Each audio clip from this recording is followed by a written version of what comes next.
Oh yeah, you said we're good. So, meow. We're gonna go to. Cam's gonna go to New England. Meow. Yeah.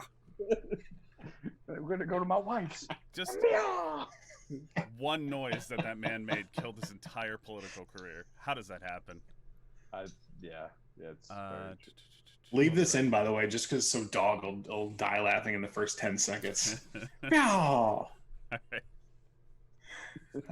And with that, welcome everybody to episode 9 of the official League of Kyle's Rivals Not Stupid podcast. I'm your host, Mike, joined as always by Alex. Oh, damn it, didn't pick up the beer opening. That sucks. By Lucha. Been great. We're with Lucha. And our guest today, welcome back, Denny Cashman. Thanks, guys. Oh. Thanks for having me. So we got I'd say we're reaching for content, but thanks to the Patriots for signing Cam Newton, so we have some stuff to talk about. We've got that. We have just some other random things kind of going on. A little bit of this, a little bit of that. Yeah, dive into like some dynasty psychology. What that means, no one knows, but we'll get to it. But buzzwords. I took a couple classes in college. I'm pretty qualified to talk about the human element. Yeah, we got a great show for you this week. So my Psych 101 class in college in freshman year. Might as well be a doctor. I took the class. Yeah, exactly. The psych teacher is like a world-renowned sleep psychologist, so the entire class was really just an advertisement for him to sell his like pillows. Was the textbook his book? Did he write it? It was his fucking book. Of course. Dr. James Moss. My Psych 101 class was the same thing. He was like the head of Quinnipiac, but he taught at my school too. And like he's like, here's the textbook. I'm like, your name is on this. Son of a bitch. Oh, let me guess. New edition this semester, right? Real convenient. Oh yeah. They changed a couple periods in the book, so you need to get the new one. There was an ampersand that the first guy missed, so we had to go back. Hate to see it. Is there a bigger scam than college textbooks? Like, is there a bigger scam than college in general? Yes. I was just gonna say. Who's using? The only person I believe who's using their degree is Alex. I'm not even really using it. Yeah, I'm definitely not.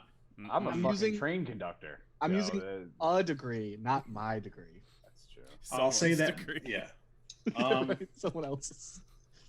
I mean, listen. I mean, some people pay for college, and then some people get paid at college. And with that, Cam Newton got signed by the Patriots. He's making less from them than he made at Auburn. That's why he was pissed. Yeah. So I guess the last like kind of free agent kind of domino fell with Cam Newton going there. The last big one, I think because I can't think of anyone. I mean, I can't really think of anyone else big time. Like like who's available. Are we talking only quarterbacks? I was literally just gonna say, is there anybody out there? I don't think there's. I don't think LaShawn McCoy. Jadeveon Clowney is still available. Lamar Miller. LaShawn McCoy's still out there too. Devonta Freeman. Yeah. No, that's true. There's a So there's a couple, maybe possibly. Antonio Brown. There's another wide receiver too because he's on my team. Colin Kaepernick. Well, I think that's it. I can't think of anybody else. Right, but you're real. Jordan like Reed. The last. Dan Reed. We're sure he's not dead. He could be. Demaryius Thomas, I think is Demaryius Thomas too. So. There's no way. I thought he was retired. I thought so too. Well, he's on my team still. Thanks, Deej. I'm just gonna. If we sell merch, it's just gonna be like League of Jason Rivals Peters podcast, not stupid, comma. Thanks, Deej. Did Ndamukong Suh ever get signed? I thought he did. I don't know. Maybe I'm wrong. I thought like Tampa or something. I don't remember. Either way. Here we go. Here we go. Everson Griffin. Mm-hmm. Josh Gordon. Oh, Everson Griffin is still Eric available. Reed. Damon Harrison. A couple other guys. Logan Ryan. I thought Snacks. Snacks got signed somewhere. Did he? for like a This year. is from 3 days ago. So. Well, he got signed yesterday. Oh, I don't know. Oh. If I Tony would've Jefferson, gun to my head, I would have said that he got signed. Taylor Gabriel. That's another one I would have I don't need got to keep signed. going down this. There's a lot of guys actually on this list, and I just skipping over. But in terms of like the most fantasy relevant guy left out there, the last domino to fall, Cam Newton. So what? So well, first of all, except Josh Gordon, but yeah, sure. Well, now that they're gonna loosen their stance on weed, then maybe he actually he's just waiting. He's waiting for the reinstatement. Is Justin Blackman gonna make a comeback? Is he still alive? He might be. Who knows? Oh, what could have been? Who was the quarterback for the Dallas Cowboys? Quincy Carter. Oh, was it Quincy Dak Prescott? No, Quincy Carter. Woof. Yeah, he got kicked He's out. still out there. He is still out there. He's still alive. He's been out there since like 2003. He's doing Carson Palmer-esque workouts. Did he even have like a good? Did he have like one good season, or did he even have that? I don't know if you could call it good. I mean, he was like serviceable. Like, I mean, they had high hopes for him, but it just didn't work. He was a very buzzy. They had high hope. The Cowboys had a lot of high hopes for someone like him. Oh man, the baseball player. Oh man, Drew Hutchinson. Brandon Weeden. Wasn't Brandon Weeden the guy there? No, he was on the Browns though. I think. By the time he was on the Cowboys, he went to the did Cowboys. Play on the Cowboys. Yeah. On that year that Romo broke his back. Yeah. All those I think broke my back. all those pre-Tony Romo quarterbacks, like Dallas really thought they had a lot, but they clearly didn't. But whatever. This is 2020. We're not doing a dynasty league from 2004. But so I guess right away I'll kind of start with your guys' trade, Alex and Lucho, where I think the last time we brought it up, it was wow, gee, I really hope Cam Newton signs somewhere, or else this is looking like a bust. And now he does sign somewhere. So what does that do in terms of just the value of the trade in either direction? It brings it back up to where it was when we traded. Yeah. When we traded, the expectation was that he wasn't going to be not on a team. So I think when we made the trade, he was still in Carolina. We all knew he was going to be off Carolina, but we all kind of thought he was just going to get signed by somebody like Chicago, something like that. But brings it back to where it was. So, I mean, I'm sure me and Luch are both still happy with the trade because I'd still do the exact same trade today. Yeah, absolutely. If you want to be reminded of what the trade is instead of us just talking ambiguous. No, they can look it up. I didn't want to ask because I didn't want to sound like an idiot, but what was the trade? Well, it was a while ago. So it was on January 3rd. I traded Cam Newton, David Montgomery, and a 2020 fourth round pick. But it was from Peanut, so it was very high. For Joe Mixon and a 2020 third round pick. Again, from Peanut. Somehow we had all of his picks. Yes. I like that. That's actually a pretty good trade for both you guys. For a Superflex, yeah. For top 10 RB who's young. Yeah. Probably got a couple years in him. And we've said more so if Alex didn't make the trade, it's like what do your running backs look like? Well, David Montgomery. It would have been the same as last year, where David Johnson, David Montgomery, Mark Ingram. Right. And so then I just Dobbins now. I was getting frustrated watching David Montgomery, which I'm sure a lot of people did that had him on their team. I do expect him to be better this year, but I kind of wanted to just get the immediate bump in expectation of how many fantasy points I'm actually going to get with getting Joe Mixon. So, maybe I gave up the upside of David Montgomery a little bit by getting rid of him early. But I also, in my opinion, I gained the upside of I don't think David Montgomery has the ability to become the top running back in a given year, where I think Joe Mixon does have that ability to, if the team is good, he could be the best running back on a given year. Yeah, right. I mean, forget Montgomery's talents. I mean, I just think Matt Nagy just is going to hold. Yeah, it's more Chicago. It's more Chicago. Matt Nagy, the quarterback situation, even the offensive line wasn't that good there. You would think with a quarterback that's not that good, he would have had a lot more work and a lot more reps and just more success just based on volume. It just wasn't there.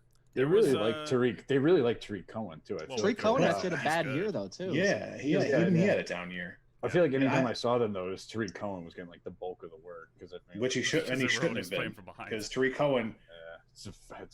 because like Cohen is like, he is what he is. I think he's like, he could be a returner, and he's just, okay, I need a check down. Okay, this dude's fast, but he's not gonna be he can't be a power running back. He's just too small for that. Like, I know he's proven he can be a good player, but I mean, there's a reason why there's like guys like that. I mean, like Darren Sproles is like the outlier to type of that. I think now modern day NFL, you're going to see more guys kind of like that. Yeah. Like guys like Austin Eckler. I mean, but guys like Danny Woodhead, etc. Like they flame out eventually because it's like, okay, cool. Then they get beat up and then they move on. So right. Yeah, pretty much everyone except for Darren Sproles. Like Darren Sproles, just the fact that he had this much longevity to his career was kind of insane, and being that efficient the whole time. So Darren Sproles was never really the feature back in like any offense, though. So. No, he never was, but he just got enough targets that he was relevant, especially in like a PPR. So that's San Diego backfield from back in the day: Sproles, LaDainian Tomlinson, and Michael Turner. That's insane. It's insane. Sorry, I'm trying to find the percentage of times that Montgomery was running against stacked boxes, more men in the box. Probably a decent amount. I've looked it up, and I'm almost probably positive every it's snap. top 10. Yeah. So what he was good at in college, which usually translates to the NFL, is broken tackles. However, in his case, was the reason why he was getting so many broken tackles because he's slow as shit. Because he kind of is, like, not burst wise. He still has the agility, but just top speed. But his top end, he has one gear. Yeah. So like What's it compared to Jordan Howard though? Because I feel like Jordan Howard and him were like Jordan Howard similar. Jordan Howard is more like, he was more of like a nose down bull runner. Right. So like Montgomery's shifty. Better. Yeah. Montgomery comps athletically, if I remember correctly, decently to Kareem Hunt, who is also slow but has really good balance. Granted, I think Kareem Hunt is way better. Yeah. Well, yeah. Track record would say yes. I mean, but right. I mean, but to get again, I mean, even listing Lucho's quarterbacks, even with Cam Newton, assuming he would get signed, like we still had question marks. So, I mean, it was clearly a trade that you needed at the time, and still do. So, like I said, I mean, to get David Montgomery with it. Yeah. But so I was actually 20%. just to finish off this point really quick. According to Player Profiler, Dave Montgomery and Jordan Howard are actually pretty similar. Yeah. Oh, really? Yeah. So Jordan Howard's a bit faster and has a better speed score, burst score, agility score is almost exactly the same. So they're like very similar running backs, and they both of their best comps, according to the site, is Carlos Hyde, which makes sense. Oh. And Carlos Hyde is a very nose down type of runner. No, but early in his career, Bill was true. First couple of years in San Francisco, Yeah. So, but again, Kareem Hunt's the same way. Kareem Hunt was a little bit. I don't really want to comp him to Carlos Hyde. I would think he was more like. I can't even think of a good one, but not. I don't know. But these are reasons why, like what round was Kareem Hunt drafted in? Like, third round. He clearly So was Montgomery. Fell. Mm-hmm. Yeah. Right. So like, there's a reason when these guys get comped this way that here's so was Jordan Howard actually. Nailed that comparison. Jordan Howard was no 5th round. Sorry. Howard was. We ever seen David Montgomery and Jordan Howard in the same room together? Just saying. You don't know. 20%, 8+ men in the box. Speaking of that, I think too with Joe Burrow going to the Bengals, that's going to be only better for Joe Mixon too, because now there's actually like another guy on the offense that can throw the ball more than even if they didn't have him and they went into this season with whoever, like the same quarterback situation, whether they wanted like still Palmer, been Dalton Finn, if whatever. They didn't have someone. Yeah. Right, and I think, but I just think like the offensive line is going to be so much better this year that like that alone is going to help Mixon, like not even taking into consideration the new quarterback, the hopefully better quarterback. Yeah, so I'm looking up their draft picks for this year.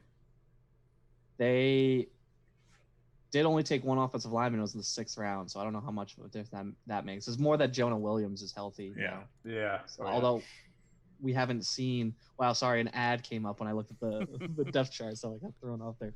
But we haven't seen Jonah Williams at all yet. So I mean, the expectations would be good. He was a drop out pick, so. Well, whatever happens, it's definitely going to help him, especially. Yes, yeah. Nice. Like I said, even with that shit roster, Mixon had a great second half, and we've already discussed about there's no possible way he can have as bad a bad a game as he did like that first half of the year where he was just so disappointing. You were just waiting and just the breakout never came with him until for some fantasy players probably until it was too late. He reminds me a lot of you figure in a redraft. He reminds me a lot of like Maurice Jones-Drew, like back in the day. Maybe not as like shifty as Maurice Jones-Drew, but like that kind of bowling ball type running back and a guy that kind of just leans on you all the time. I guess Ray Rice would be another decent comparison. Maybe not as shifty as he's a little guys, bigger than right. That's what I'm saying. But he's got that like real low center of gravity, and I love running backs he's like that. Yeah, he's 6'1". He's a pretty tall running back. So. Is he really? Yeah, oh wow, he doesn't. Oh wow, I take that back. I think. Well, no, his style of play. He looks like he's like a little bowling ball. Like maybe Andy Dalton is just a giant and we didn't know. I'm just distracted of Andy Dalton's hair. I can't stop looking at his just permanent. Andy Dalton's only 6'2". Wow, all right. That might be. So it's not really interesting. All right. Well, I do want to bring up the new Fantasy Pros 2020 rankings for our league with the addition of Cam Newton. Sure, all the Fantasy Pros rankings haven't been updated completely because it's only been 2 days. Yeah. 3 days, I don't even know. And that's going to change as we see whether he's going to beat Jared Stidham.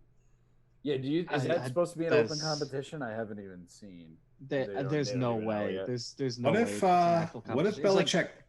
What if Belichick cuts Cam Newton before? Would we be shocked if he brings him in just to like cut him or some stupid shit like that? Teach him a lesson. What? No, it would. I doubt it. Bill Belichick, you've been cut. It's all health. Oh. So. Speaking of TikTok, that is true. He does. Did he pass the physical? Or does I know he has to? I don't think so yet. He's taking one. I was gonna say I guarantee he's not gonna get a physical till like closer to training camp. Todd Gurley got his. I think he like lucked out. I mean, at some point, you got to find like some travel window. Like I know you can now, but it's like, especially coming from those states, like what are your quarantine rules and bullshit. So it could be a little bit before he gets physical. Well, and I feel, if and if you have Fantasy Pros rankings before I go off track. Sure. So love to know. The number 1 is you, Bruce. Number 2 is me, and now number 3 is Lucho. Wow. Jumped ahead. An order has been restored to the world. Number 4 is Phil. Number 5 is Tom, and number 6 is Dennis. Mm-hmm. All right. And then the podium. Then we got looking at the podium. As you would think, Nick at 7, Joey 8, Alec Patrick 9, Skylar 10, Kyle 11, Anthony 12. That's very high for Peanut. Is that what we're calling him now? He's been called that for a long time by.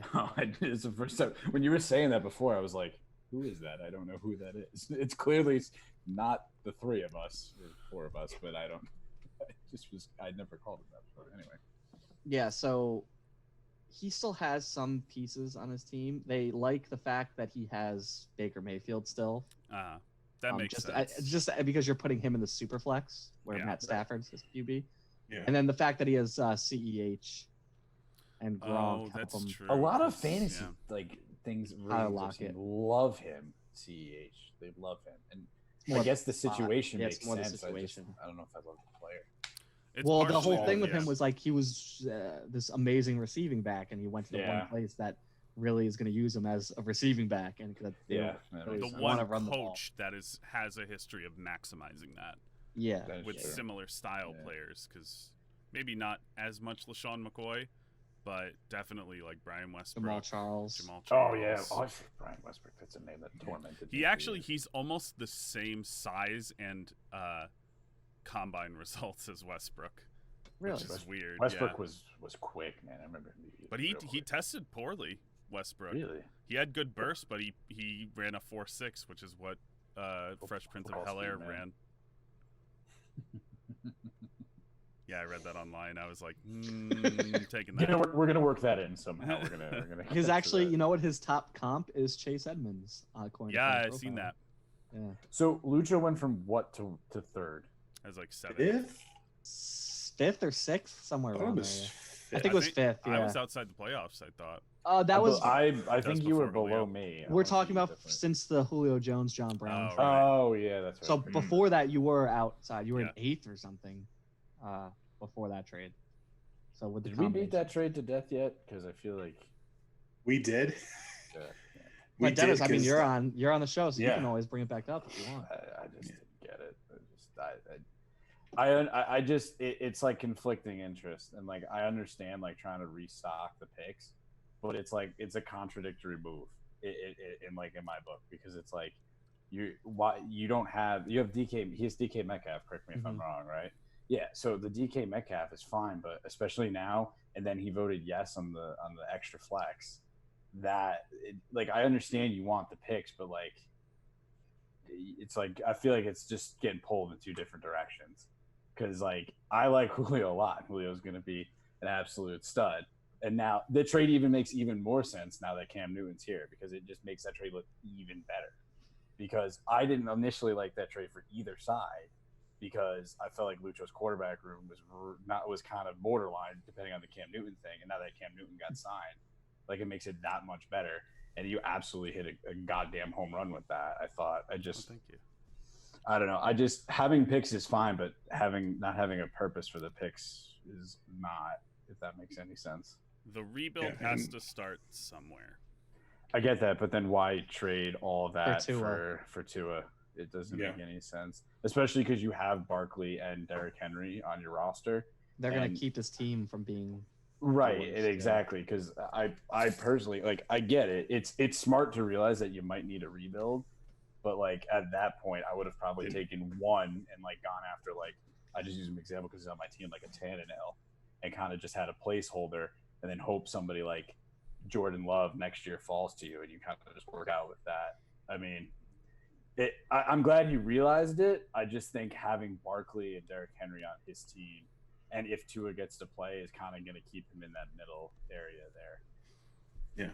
It's gonna, like I said, I mean, I said it last week. I think you could have made the same trade in 5 months from now, right? Give or take. Well, 4 months from now, whatever, give or take. It's just whatever mid-season move. Okay, well, this sucks here. If you figure it this way, if Barkley goes down, which is, let's be honest, he might, or Derrick Henry goes down, that team's probably bottom 3 now. Yeah.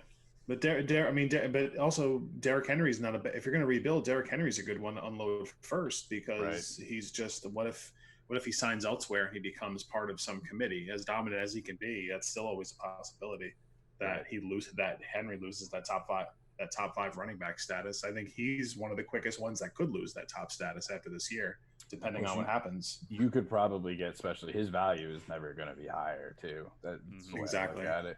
Julio's just literally going to like just flatline his value. Like it's always going to be what it is until we see different, which I don't think that's happening anytime soon with him.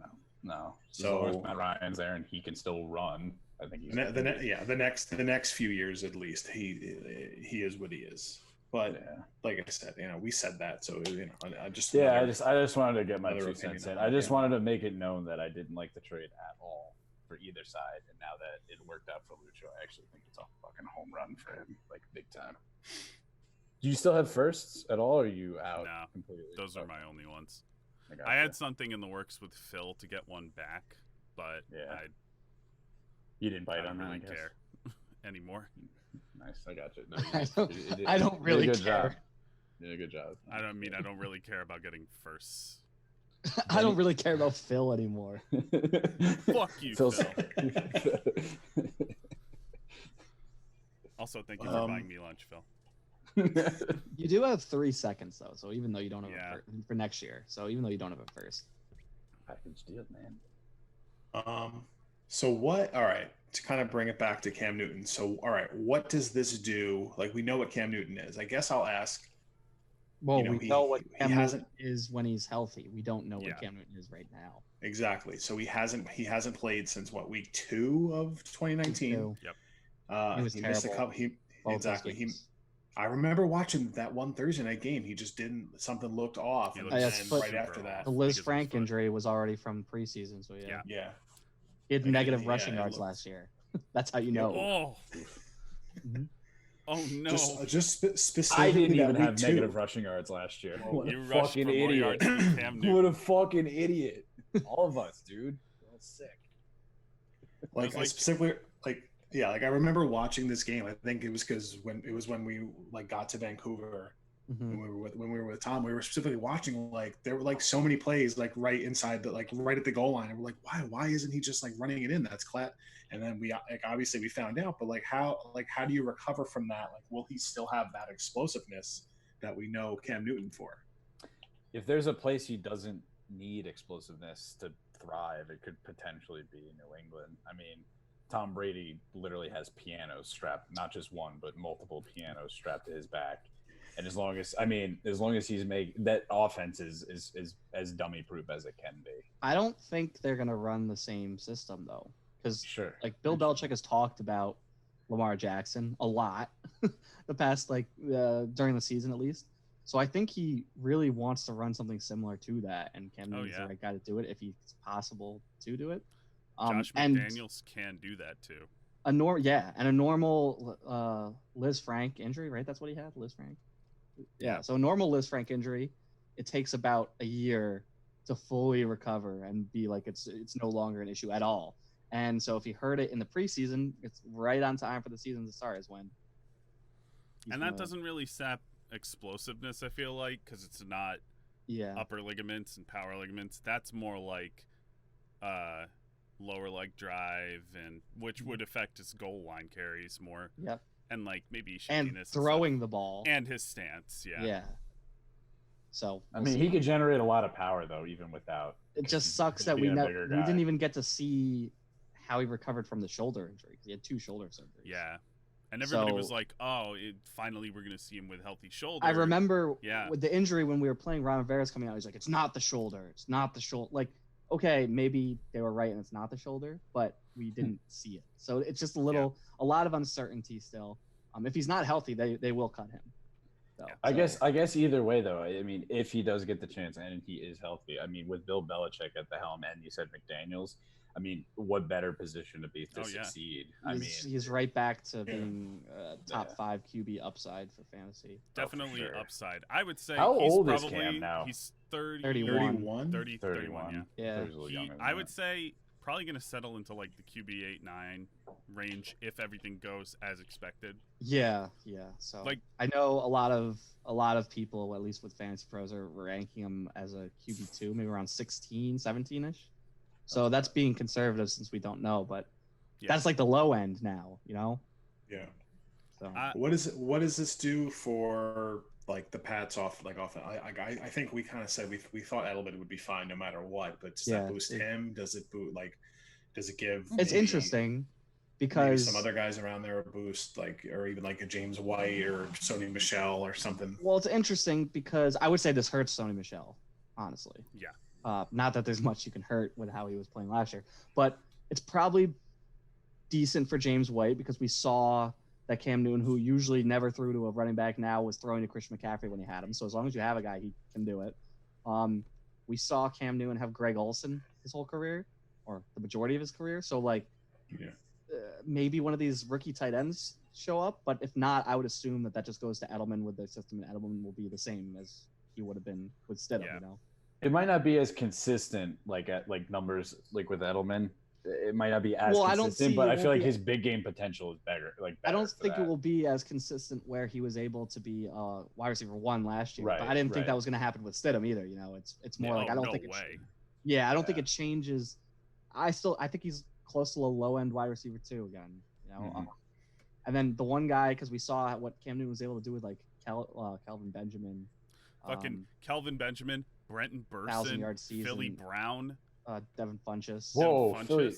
Don't throw Philly Brown. But some of these guys, like Funchess and and Benjamin, big guys. So you would think that N'Keal Harry might get a boost. We'll see because we didn't get to see much. Yeah, that's just as much on Harry as.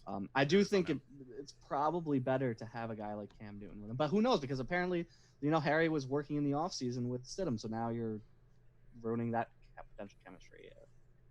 That's just. I still think that's up in the air too. We haven't seen anything with him yet. Like you're hurting potentially the chemistry, but at least the stylistic, play style. And what's crazy too? So if what I'm saying is right, where they're not running the same system, like sure it'll be similar, but that means that now a guy like N'Keal Harry, who was just learning the old system with Stidham, which was I was assuming was going to be the same as Tom Brady's system, now is going to be trying to learn a new system. So I think I would temper expectations for a guy like that. And any of the young guys, maybe even the tight ends too, I would temper the expectations till maybe next year.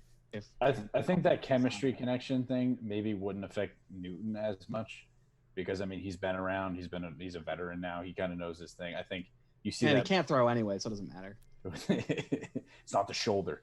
Yeah, I don't know. I like I said, I think like you said with Edelman, that's pretty spot on. I think he'll probably drop in production, but you might see games where he kind of goes skyrockets and then kind of comes back down. I think that might be bigger play potential, I guess, is what I'm getting.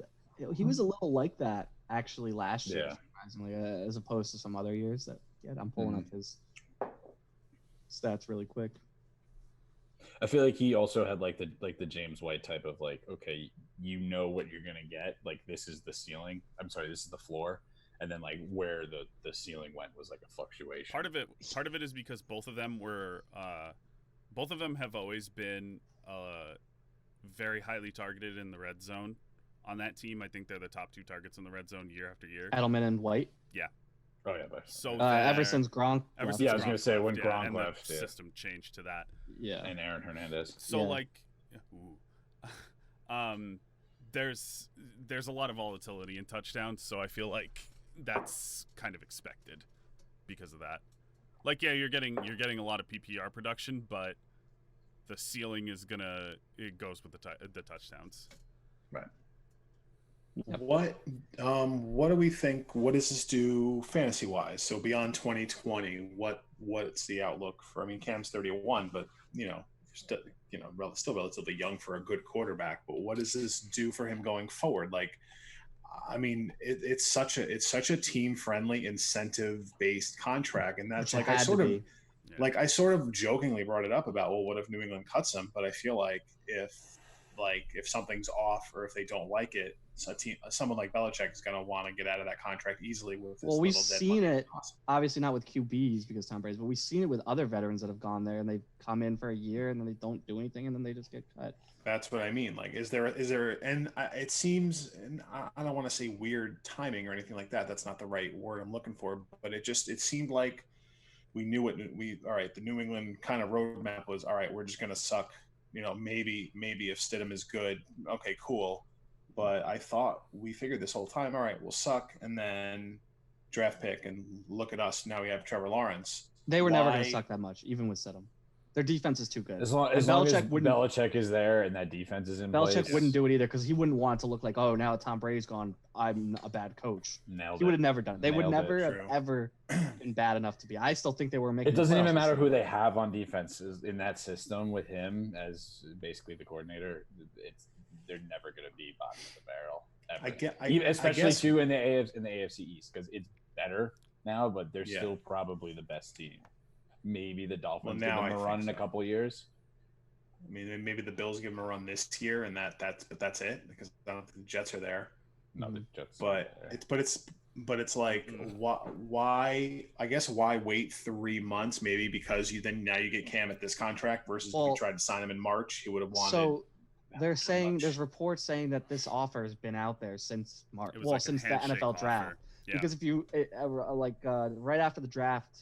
I don't know if it was Belichick or someone from the front office, basically said, hey, we weren't planning on not taking a quarterback. That's just how the draft fell. So as soon as that happened, I guarantee you they reached out. Like, that's what the report's now. But they reached out. Didn't they say the Browns, reached out to Newton, too? They talked to him, but no other team actually made an offer to him. So Cam... And that was before he got cut, too, that they reached out and did anything. So Cam has this offer, which sucks, because it's probably close to vet min if he doesn't hit the incentives. So he's waiting and waiting and waiting to see maybe someone gets hurt, maybe someone actually like makes an offer, and didn't get it. So at some point, you got to take the offer you have. Not to change this to the pandemic podcast like it so often does. Do you think if this shit isn't going on, he gets an offer earlier? If the medical's cleared, I think he would have been. Yeah. I'm just more shocked that the Bears traded for Nick Foles. After seeing what Jameis got, after seeing what Dalton got. Yeah, and they're going to pay him too. Bad GM and ownership structure. Well, not bad. Not great. Pace has been okay. Not terrible. Plus a bunch of former Eagles and Rams coordinators in the Bears coaching tree in coaching room. I mean, I'm not totally surprised, but still not good. Yeah. It just, I don't know. It just seems like awfully like of course the Patriots get a guy like Cam Newton for next to nothing. It's just funny. It's funny how it works. Oh no, right. I feel like that happens more often where, of course the Patriots get this stuff, but it's because all the other teams are idiots. Right. Even after and they 20, also have even after 20 years. Yeah. They always have way more flexibility because it just feels like year after year they have like nobodies on that defense and they just get the best out of them. Mm-hmm. And then when they want to get paid, which is out. Yeah. And they never paid anybody except for Brady and Gronk, right? That's it. I don't think they ever paid anybody Dante else. Hightower. Yes, they did pay Dante Hightower, and they a couple offensive linemen. What about was it Gerard Mayo? I feel like got like a decent paycheck in Brewski when they were there. They got not like top league money, but they got like decent money. Yeah. No, but like they traded Jamie Collins and then got him back for probably cheaper than they would have re-signed him for. Yep. Oh my god! So it's just like you keep like. Yeah, they were like 10-0, and then you're like, hey, you're gonna go to that winless Browns team now. Sorry. Mayo got $50 million over 7 years. So I remember that. Yeah. Ninkovich, maybe. Asante Samuel, he was there. I feel like got like a. Well, when you're going that far back, I'm more like the offensive. They paid Stephon Gilmore. I guess that's kind of so they spend a lot more money on the defense and the trenches than anything else. Well, because for 15 years they had Brady on for his worth on team friendly deals, and then everything else would rotate. Giselle's paying bills this year. That's just the one thing though, when you have a franchise that has gives the coach who knows what he's doing complete autonomy and he doesn't have somebody stepping over him. It's just you get deals like this. You get like Brian Cashman-esque deals. Denny Cashman? No, not yet. I don't sign contracts just yet. Yeah, this is not a contract league, and I have no plans. Thank God. Plans to do that. Someone mentioned that to me the other day, and I was like, I wouldn't do it if that was the case.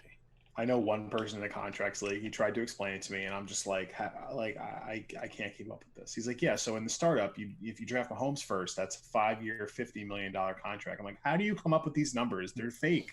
I did it for hockey one time, and I just let the league rot because I just didn't want to. I was like, I'm done. I'm not doing it. Because he's like, yeah, we haven't found a website that keeps up with it, so one guy has to keep up with all the contracts. we Pepe Sylvia. We signed an accountant for our league. Actually, we're paying him a salary to do this. We have to pay him the whole prize pool. We don't actually win anything.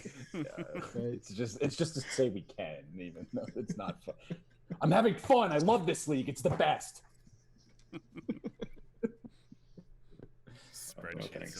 I guess we can. I don't know. Move into the next segment. Any last Cam Newton comments or concerns or whatever else? How much better do you feel about your quarterbacks? Even if we don't know anything right now with Cam, we don't know if he's healthy or not, but just the fact that he's signed.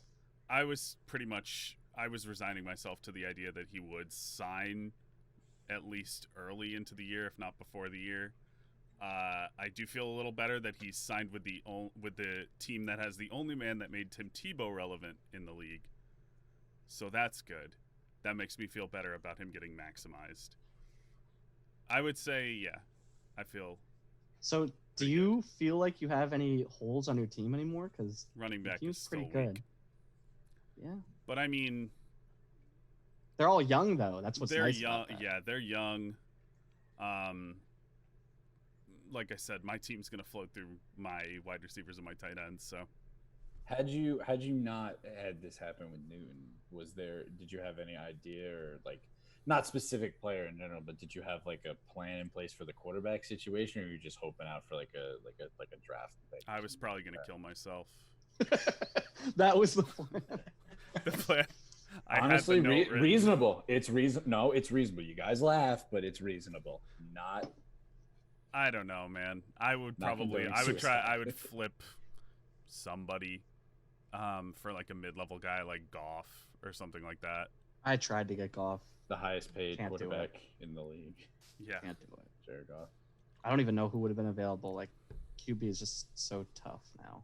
QB's tough because it's like some of these. It's like guys... on the bad teams, like you have somebody like Anthony's team who's rebuilding right now. Like he has Deshaun Watson, but you're not going to let go of Deshaun. What's tough is now all the QBs are spread out on all the teams. Whereas I think after the startup, we had a couple teams that had way more QBs than others. Like some that didn't have many at all. Plus, after the rookie draft now too, they're kind of so it's so spread out. Like the only person that doesn't really have QBs now is Nick.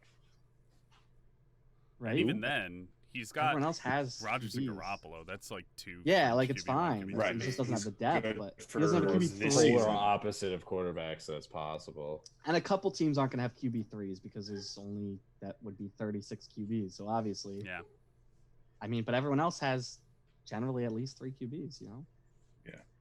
Now that Cam's but it's like you look at someone like all right, you said Anthony, like all right, he has Derek Carr that I guess he could trade. He's one of the teams that right, but like he's one of those guys where he does. That's right. you'd probably, but like there's some value there because at least for now he's a starting quarterback in the NFL and that provides some value. Someone trying to get Derek Carr.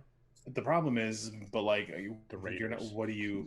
You're not trading more than a third, maybe you'd get. You know what I mean? But He probably could have got a second. For I would Carr. do a six. That's a middle of the year. Me too. Type If I needed, that's what I mean. You're not trading. You're not trading a second today for Derek Carr. You do it in 4 months. Well, if you needed a QB, right. That's like I had just had an injury type of move. Because you don't want to all of a sudden say now Derek Carr is actually good. And then of course, you can't in the second year under Gruden, you know. Right, of course, but it's like I feel like there's that like there's that like mid tier where it might cost too much to get, but yet the value's still there. It's that hard like thing to kind of like justify it, at least for me. Like I'm like I'm gonna trade this. Tannehill on my team. That's like a perfect example. Like for Tannehill is better. I will say my plan. Derek Carr, he has some security. He can play wide receiver if he wants.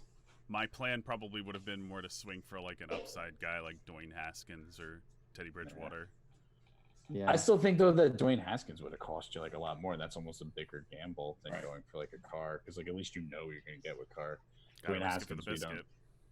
That's true. I do like bread. I heard some rumors that Phil would like to get Cam Newton from you, Lucho. Really? Yeah. Did you hear those from his room? I heard them from the source. Just muttering them. Slipping notes under his bedroom door. No, he did mention something to me about Cam Newton and maybe Teddy Bridgewater going back in the deal. And he has tried to get him before he even signed. Yeah. Were there any other trade rumors this week? I mean, I was trying to get Tyreek Hill from Dennis. Ooh, oh wait, what? What are you? Segue? What? Yeah. For what reason? Where would you even start him? The idea was now I would get the Mahomes stack because I did try a while ago to get Cortland Sutton for the same reason, which is a Cortland Sutton stack, and I wasn't able to do that. So I moved on to just try to get someone even better and offer more, and didn't work though. I will say there is a rumor going around that I see on my trades you have offered page. That a certain Dynasty is looking to acquire CD Lamb. Oh, man, that team needs to be just. That team needs to be nuked. You should offer 2 seconds. No, you might need to go up a bit because that's like Sterling Shepard level. I'm thinking maybe future first. Are you trying to tell me that Sterling Shepard isn't better than CD Lamb? I mean, he went to Oklahoma, so I mean, Oklahoma. I can't think of Oklahoma without thinking of the way that Jesse used to say it. Oh yeah. And I picked up Nick Mullins on waivers. That was something that happened as well. And KJ Osborne. Why are there so many KJs? Did we mention this? That's a good question. I don't know who KJ Osborne is. He's a football player. Joey's probably getting all mad because he went to Miami. Oh no. He's a wide receiver for the Minnesota Vikings, drafted in the 5th round of 2020. Sick. All right. Sure. Did you try and flip Nick Mullins to another player? Yes, I did. Yes, I did. It was late one night, and I'm looking at who's available, just like any name values, whatever. Because I was looking at the quarterbacks, and I was like, it's like I just picked him up. I was like, bro, do you want this guy for like $15? He's like, this is a direct quote, and he doesn't listen to this, so I'll say this. I'm trying to win this year without making any moves. It sounds stupid, but I'm trying to do it. End quote. And I was like, again? Yep. Wow, Nick's not going to make any moves for the 8th year straight. Listen, I'm going to probably keep him rostered because he is as listed most recent depth chart the backup. Yeah, no, he 100%. Yeah, he is. He was good. Is CJ Beathard still there? No. Yeah, I was going to say Beathard. So then there you go. No, Nick Mullins was very good. He was just sitting there. Because that was my logic. I was just like, if Nick wants him, he can have him for nothing. If not, I'll just keep him. I love how $15, just even that, that's such a stupid trade. Just do it for the sake. You could say, look, guys, I made a trade.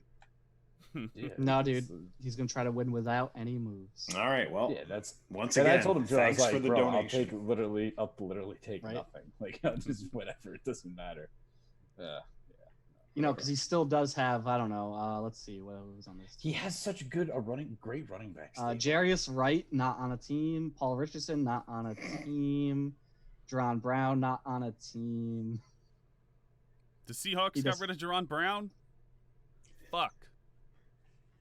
You still like Charlie from So It's Sunny. What? Wendell Smallwood, not on a team. Well, there's reasons why he does have good. He does have good running backs, though. Oh, yeah. Eckler, Kamara, Gurley. Yeah, that's good. Yeah, we've talked about it. We've talked about that's that. Why your team is. That's why his team is sitting in 7th on the Fantasy Pros rankings. I don't see him going anywhere. There's nobody that's going to jump him. I don't think, unless Joey's players get good now.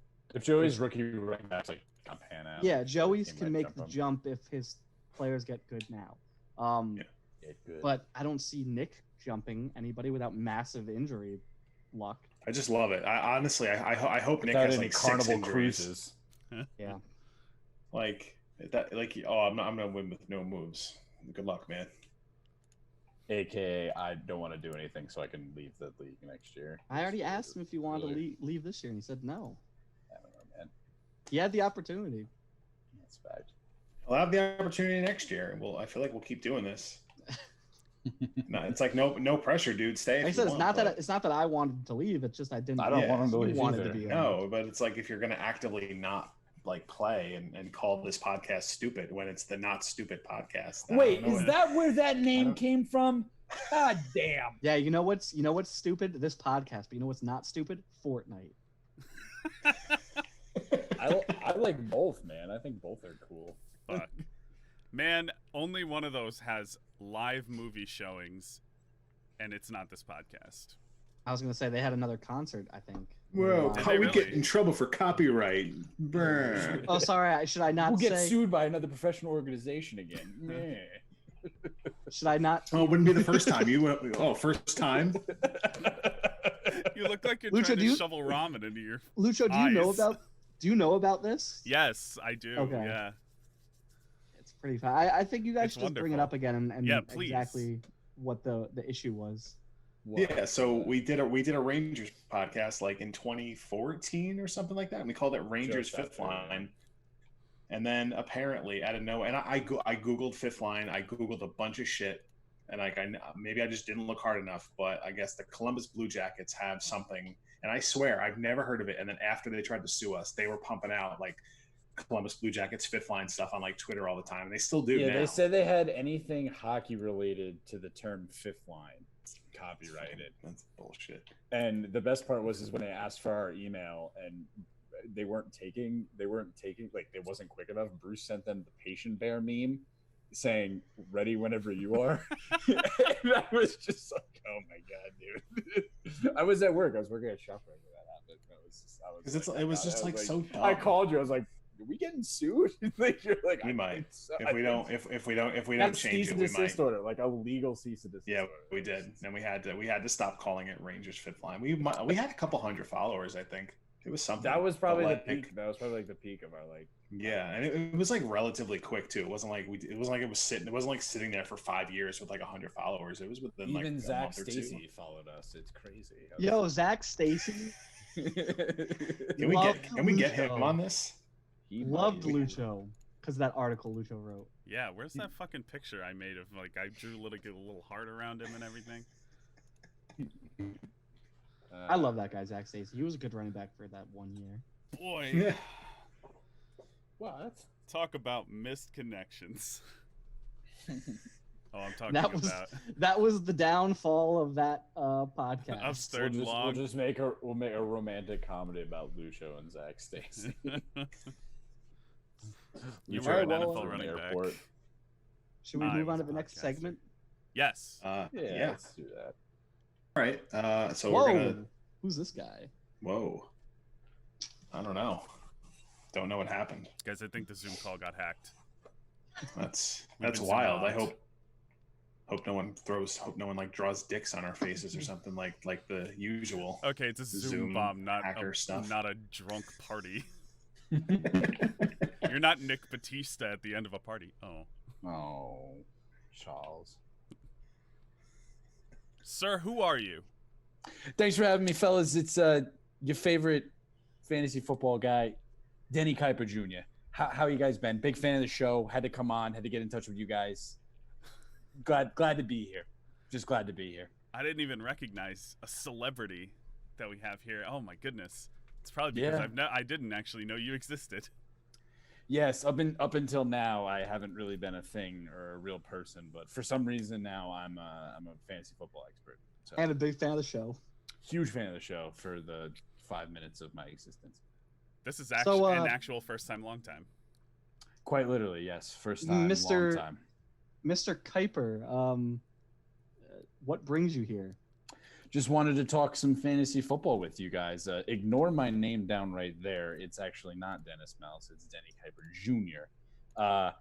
Wanted to just bring up you guys shoot some questions at me. I give you some analysis. We'll talk about some players. We can do whatever you want.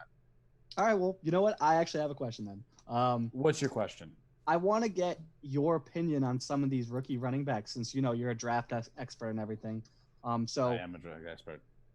Between the, I guess, 6 running backs, I'll name them off really quick of J.K. Dobbins, Clyde Edwards-Helaire, Cam Akers, DeAndre Swift, Jonathan Taylor, and Keyshawn Vaughn. How do you have them personally ranked? And if you can go into maybe you watch some college, so you probably know some of these players. And why is J.K. Dobbins gonna far and away be number 1? Just see. Let me know what you think. I'll hang up and listen now. I will be completely honest with you. Didn't watch a lot of tape on Keyshawn Vaughn. Therefore, he is at the bottom of my list. I don't know much about that guy. I will just be completely honest with you. So he sucks. So yes, he does suck. I like the situation for Cam Akers quite a bit. I think it's like Brown's still there. He's going to be a bit of a share. Do like his talent though.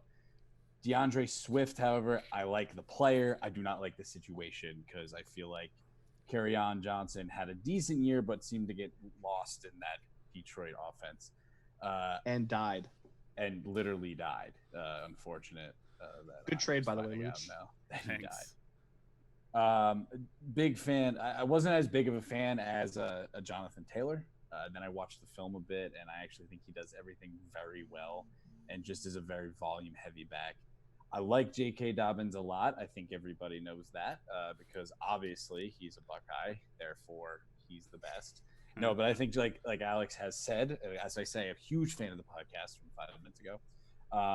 He does everything very well, and I think at the second level, I think he is the best running back by far in the draft. I think Jonathan Taylor is best between the tackles, but at the second level, I don't think anybody makes anybody miss better than J.K. Dobbins. And did I forget anybody? Clyde Edwards-Helaire? Clyde Edwards-Helaire. Don't love the player, but do like the situation. I think he's perfect. He's basically just another wide receiver, as Lucho said, because I'm a big fan of this podcast. He is essentially a Brian Westbrook-esque player, maybe a little bit more athletic and or explosive. So what's your final consensus ranking? Pretty much in that order. I think success rate, I think you're going to see – I'm going to put Taylor at the top just because of sheer volume. I think underneath that you have J.K. Dobbins. And then after that, I think it could be anywhere. I like Cam Akers. I would almost say he's 3. I want to put Swift higher, and I want to put Edwards-Helaire as like a pure running back, probably at 4. But I think Swift and Akers and can vary depending on how the year they have. I don't know enough about Vaughn to even. I'm not even going to pretend like I know anything about that guy. So I think that's pretty accurate. But I do think I think at the top you have probably top 3. I would say definitively probably Taylor, then Helaire, and then probably J.K. Dobbins. That's my top 3 for sure. And then the rest I think could be a wash, with Akers being the one that could probably sneak in there. Do you have any thoughts on Malcolm Perry, the running back? I do not. Thanks. Well, I'll move on to someone else if maybe they have a question for. What can you tell me about KJ Hill? KJ Hill, great player. Didn't draft him to Dennis Mouse did not draft him until I don't know why I said me. That's weird, having a weird identity. I know. Look at this name. It says right there. I know. I think he's a great player. I'm surprised he fell that far in the draft. Was a mid-round talent. Great hands, great route runner, very solid player. Is going to actually probably contend for a starting spot in the slot for San Diego. That team doesn't even exist anymore. Los Angeles. Who knows where they live? They're probably playing that Fortnite island somewhere. So yeah, great player, great route runner. Was hoping anybody in the New York metropolitan area would have drafted him, specifically the Giants. So then they could have 4 slot receivers? How many slots are allowed? I don't know. I've never read the rule book. Okay, I'll have to call somebody. I guess let me ask you about just all the top quarterbacks. Big fan of Tua. Think Tua is probably the best quarterback out there. Without the injury, I think he's clearly the consensus number 1. With Joe Burrow having the season he did, I think Tua is by far better. I don't love quarterbacks that have the one. I think Joe Burrow is a great quarterback, but he didn't have his junior year. It wasn't great, and then his second year was fantastic. I mean, the guy was surrounded by a ton of talent. Insanely accurate quarterback, throws a lot of wide receivers open, but at the same time, too, had a great cast around him. There's no denying that. At the same time, you could say the same thing about Tua, but I think Tua was much, much, much more consistent, and whether that be because of circumstances, obviously, but I still think Tua is just mechanically and is just a better quarterback. Not a big fan of Justin Herbert at all. I don't think he can make all the throws with touch. I think he's a bullet thrower. I like his intangibles. I think he reads well, and if he kind of figures things out. But the problem is he never at Oregon got any better than what he was supposed to be. He kind of flatlined a bit, and it was in that spread offense. I feel like that's somewhere to thrive, and for him, it was just very much the same across the board. As I keep making lines on my screen, I guess we'll go into Jordan Love too. I love Jordan Love. Giggity. I think he's a project, but he does have all the tools, and I think he can make all the throws. I know a lot of people were down on him on his senior season because he lost, I think, something like 7 starters on the offense, and he was pretty much trying to play hero ball the entire time. But I think him being in Green Bay, if Matt LaFleur doesn't ruin him, I think can be a very, very, very good quarterback. And Jake Fromm is so racist. Whoops. We're expecting that, were you? Sorry, I don't even have much more to say other than so thanks for the takes. Do you think, speaking of Justin Herbert and that Oregon offense, do you think Oregon, do you think with that the Oregon spread offense, do you think it sets up quarterbacks poorly for the NFL transition? I would say it depends on the quarterback, because I feel like now a lot of the air raid type the top offenses are okay. So then no, they're all going to fucking fail and they're going to all lose. Oh, God. Okay.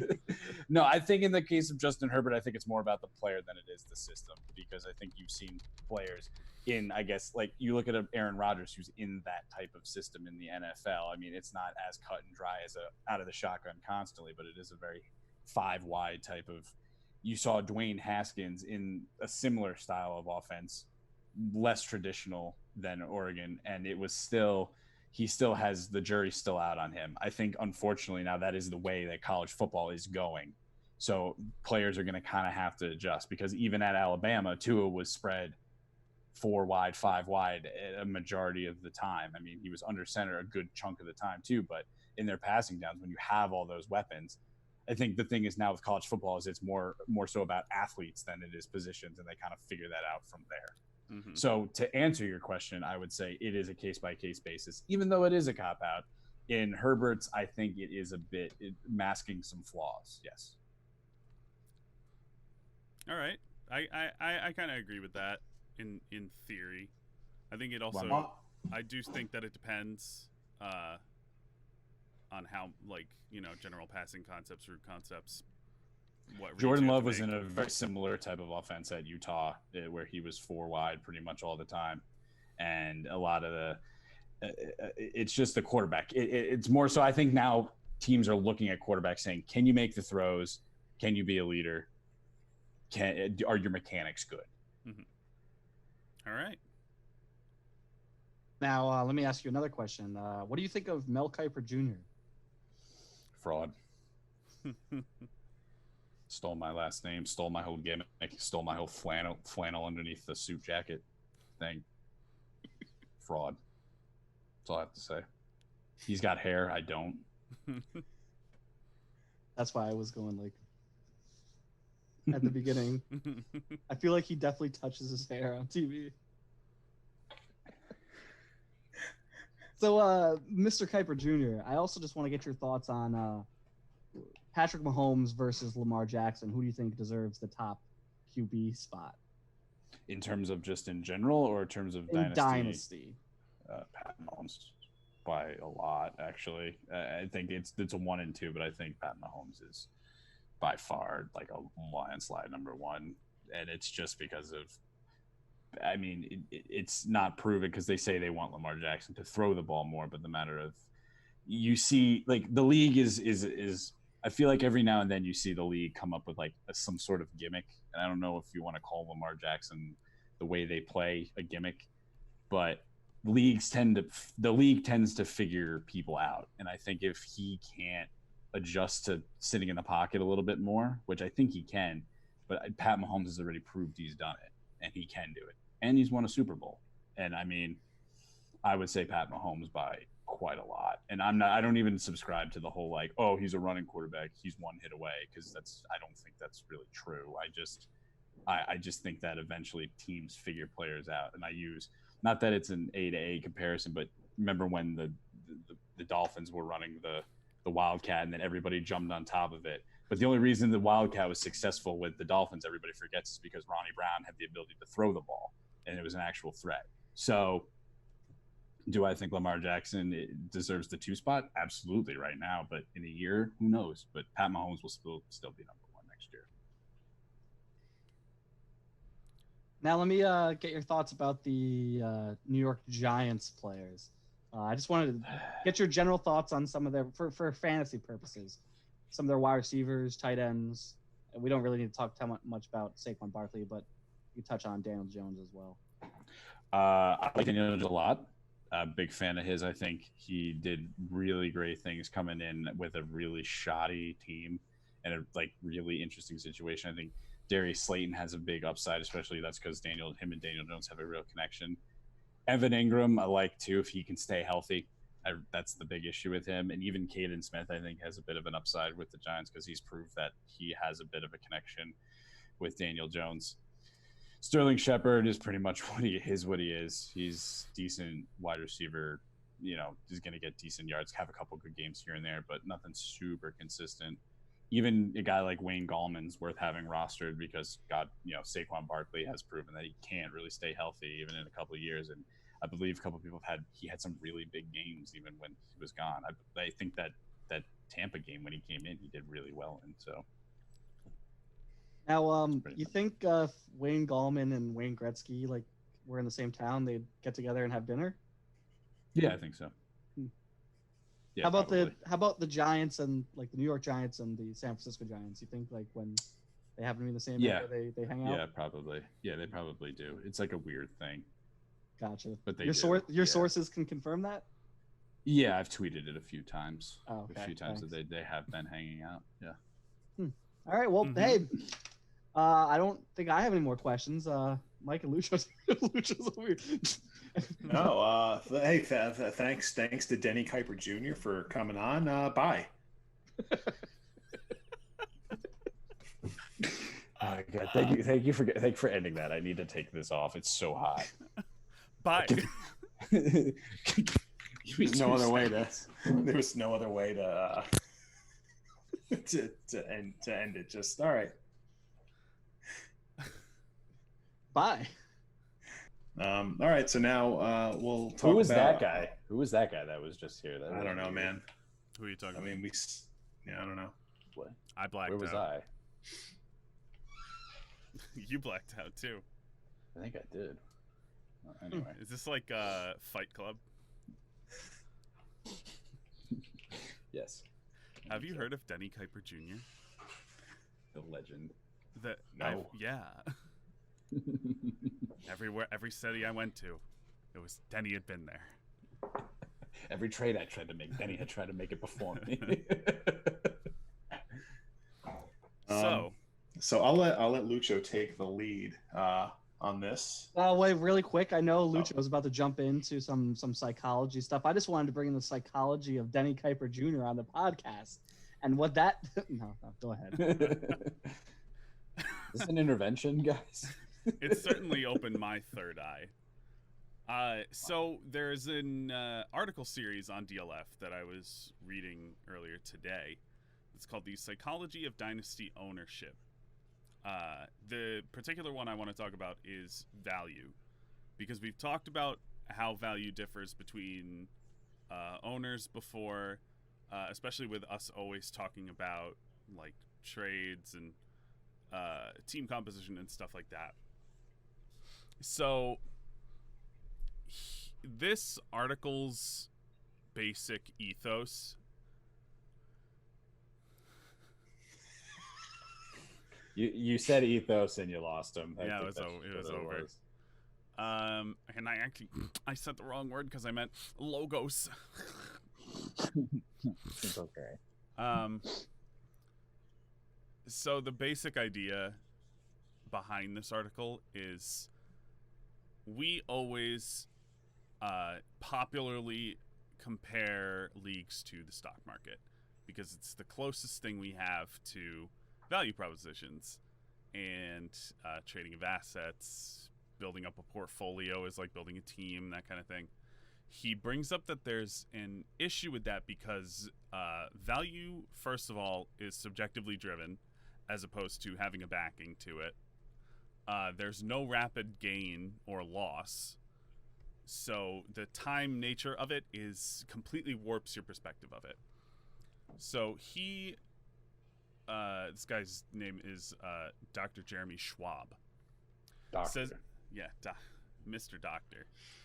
Of course. Yeah, we all know who this is, Charles Schwab. Stock market. He says that we should, especially in your thinking, you should compare it to the idea of a real estate market. Your portfolio is really you're building up these appreciating and depreciating assets that you're putting together into one big piece of land or piece of real estate or whatever. And he goes into this analogy by kind of giving people archetypes. And I think it's interesting because as soon as I read this article, I was like, oh, I could definitely apply those to people that we've described in the league. So there are, first off, he says, like, when you're looking at a player specifically in, like, single trades, you have a flipper who's looking for players because you think they are going to appreciate in value and you're willing to pay what you pay now because you think you're going to flip them for more profit later.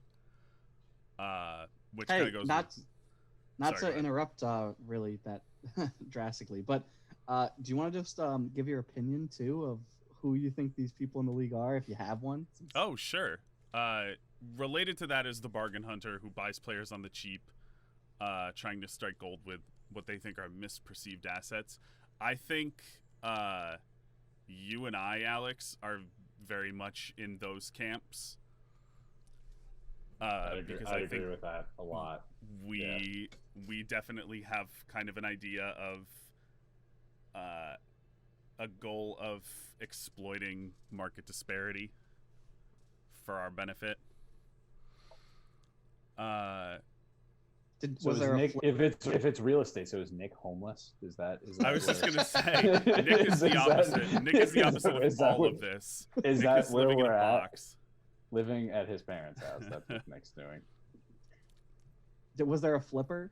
I don't even think there is anybody in the league, really. I was gonna say we were kind of both. Okay. What was the flipper again? The flipper is looking for a player because of what you perceive them to be worth currently, which you expect to increase so that you can make a profit. It's the same idea. That's like an A to A right versus like you're either. I think the idea of a flipper is you are buying an asset that is appreciably priced because you think it's going to appreciate more, versus the bargain hunter is like buying a player who's on the cheap right now that you think is going to bounce back. Yeah, right. and maybe more the bargain hunter type is you're doing this because they're going to be on your roster for a long time, where the flipper is literally just doing this because they're like, he's going to gain value and I'm going to move him because I don't care about this guy. You're turning like a second round pick into a first round pick type of thing. Yeah. Yep. Mm-hmm. There are the forever home hunters who draft a player in a startup or a rookie draft or acquire a player with the intention of having them as a cornerstone. So Nick, because all of his players, every single one. Skylar, yeah. Skylar, definitely Skylar. But I think that's kind of everybody. Everybody has cornerstone players. It just to an extent. In some way. Yeah, you can't have a team and just be like, none of these guys would be here at any point. I would say sort of Mike too. I'll say only because my team did good. I still don't feel like did well. Oh, all right, Davos. I let it go. I mean, like I'm not like no one's for sale. My mindset's just if I'm in a position to try and win, it doesn't make sense for me to trade those top guys yet. Right. I don't think the idea is that it's somebody who's unwilling to trade or sell. It's just that you are more interested in making a cohesive group and keeping that value there as long as you can. Right. Yeah, I'll agree. There's the renter who looks to basically rent players. Like you're getting old dudes or dudes that are only going to have that value for a certain amount of time, and then it's going to be like, you know, what's going to happen. Like, I don't really know of anybody in our group who does that. Yeah. I think a little bit. What I inherited the roster because I have guys. Yeah, like Brady, you arguably can't like peg you in these.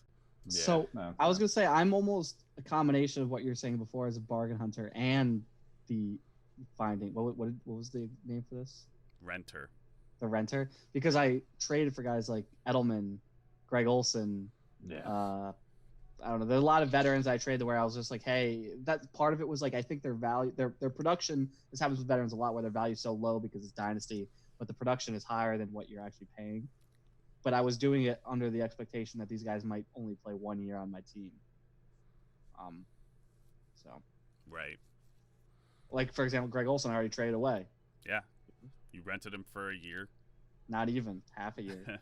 Because Evan Ingram. Well, you can only have one, so pick one.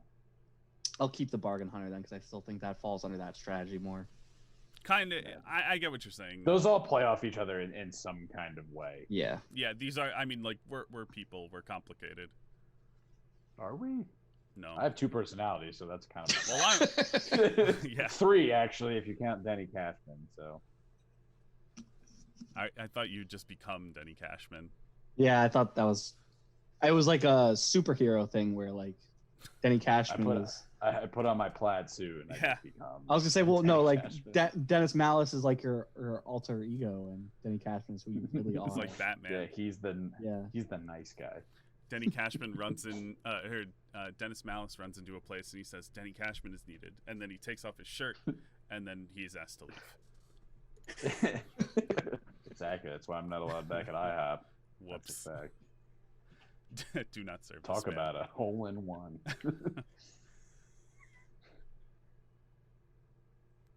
All right. Is there more archetypes? Nope, that was actually it. The entire article's over too. I have nothing else to say on that. That's it. It's over. There's an interesting. We'll see you guys later. There's an interesting one that I don't think we've ever really encountered, aside from this kind of applies to your team, Dennis. Neighborhood enthusiast, placing importance on what team the player is on. That was a Deej. Yeah. Deej's Jets. Yep. And Oklahoma.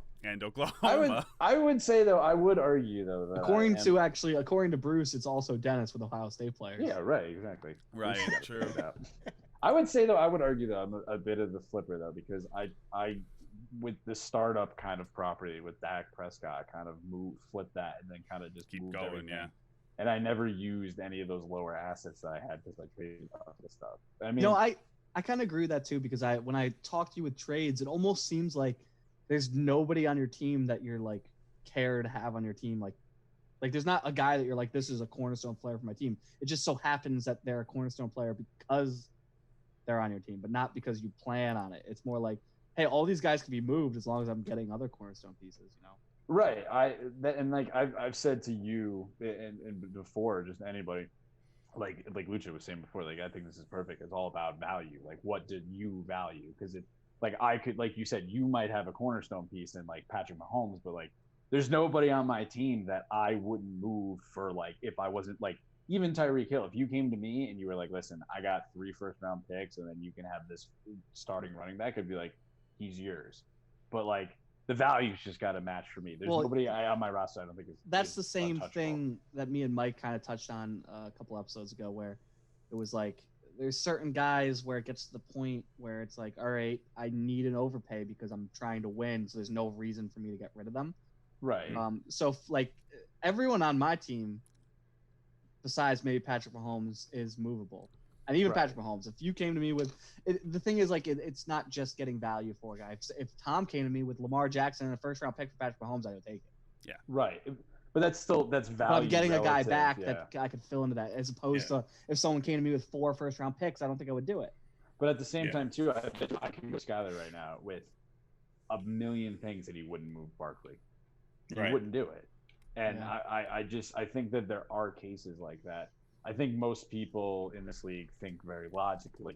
Like what Tom said, I think what Tom said about Lamar Jackson is perfect. Just because somebody's on the block doesn't mean I'm going to trade them. Yeah, that's why I put Drew Lock on the block. It wasn't that I was trying to trade him. Right, exactly. And would I love Drew Lock on my team? Like, yeah, I would. But at the same time, too, like, I'm not going to move a million assets for somebody. Well, I actually had, when I did that, I had a couple people reach out to me about, ask me what I'm looking for. And then as soon as I told them, it kind of was like, okay, never mind.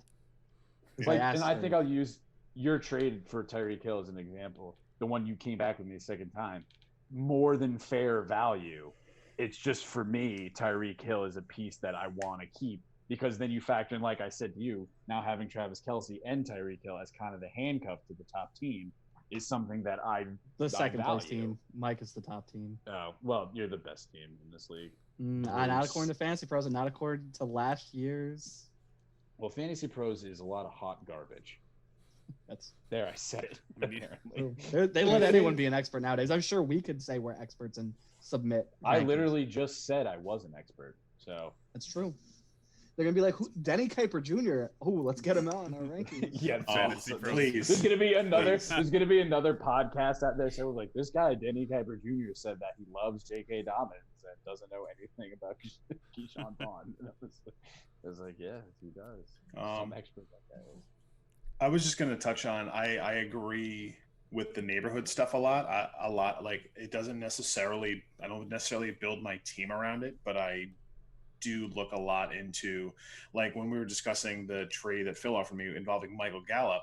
Sure, Michael Gallup's a good player, but for me, I don't like that he's on Dallas in that situation. So for certain things, I look at that a lot because we've seen it make a difference. If Michael Gallup is on a different roster, then sure, maybe he's a surefire number 2 receiver and he's got more value to me. I understand like people perceive things different, but I think the neighborhood one, it's not the end all be all for me, but it does play a lot into what I think of players. I think it's the way you weigh it, I think you need to be like to be good or well. I'm not sure. To be well. To be well. Be good.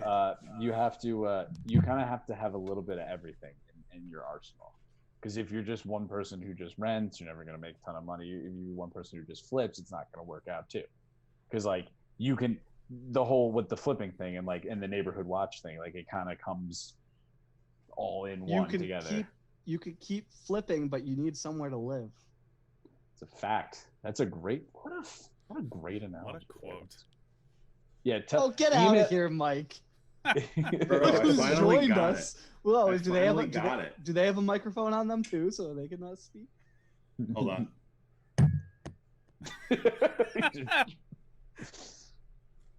Finally. Yeah. After all the months. I've never actually seen that until like just now. Yeah, it's impossible to fit it. It's impossible to fit it into the whole frame. But now is it true that is your child? It didn't fit in the crib. No, it did not. Okay. That means it's a healthy child.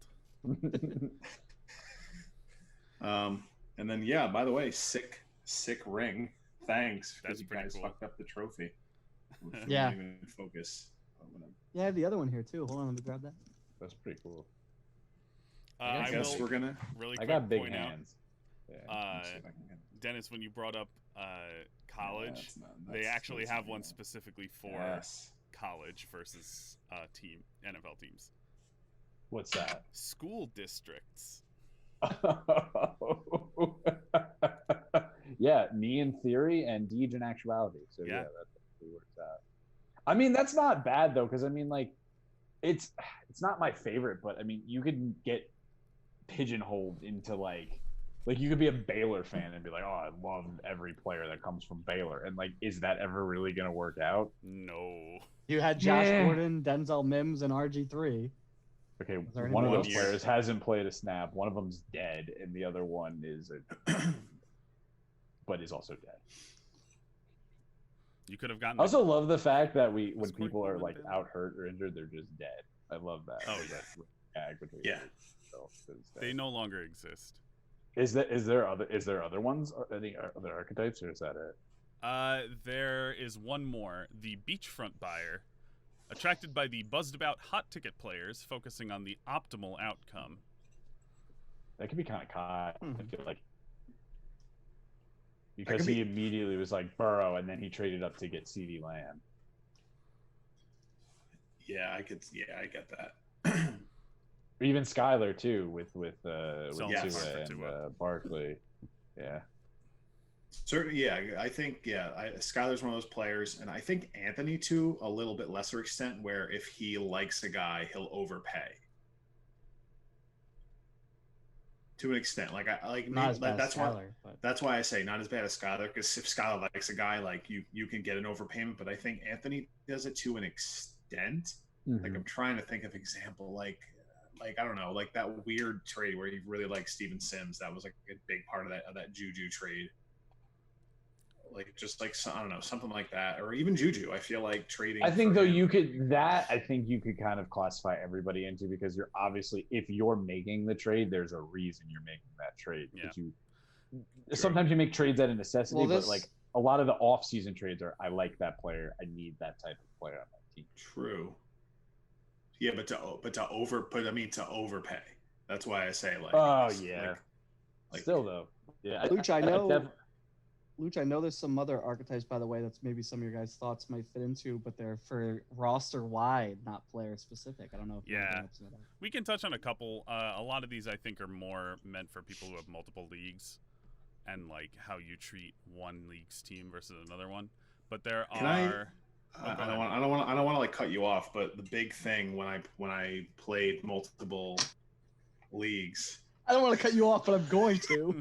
See, at least when Alex did it, he just said he did it. Like, hey, I'm gonna be polite, but fuck you. But anyway, we're moving on. But like, I weirdly don't like having like the same player on like 2 different teams in a league. I don't know if risk mitigation. Yeah. Like I feel like, ooh, if this guy bombs, then I'm fucked twice, kind of thing. I think it's fine for like certain core pieces. Like if you you wanted like a McCaffrey or a Barkley, like you would say yes to that every time. Also, especially if you're trading for someone based on value, you think their value is lower than what they actually are. You're going to get them in a bunch of places because most people are going to value them lower where you can actually get them. True. So a couple of these are first homers, which pretty much all of us are new to Dynasty. Have an idea of how you want to construct your roster. New to Shit Dynasty. Shitty Dynasty. Everyone except me and Lucho. Real estate moguls having countless rosters and no allegiances. Only focused on making profits.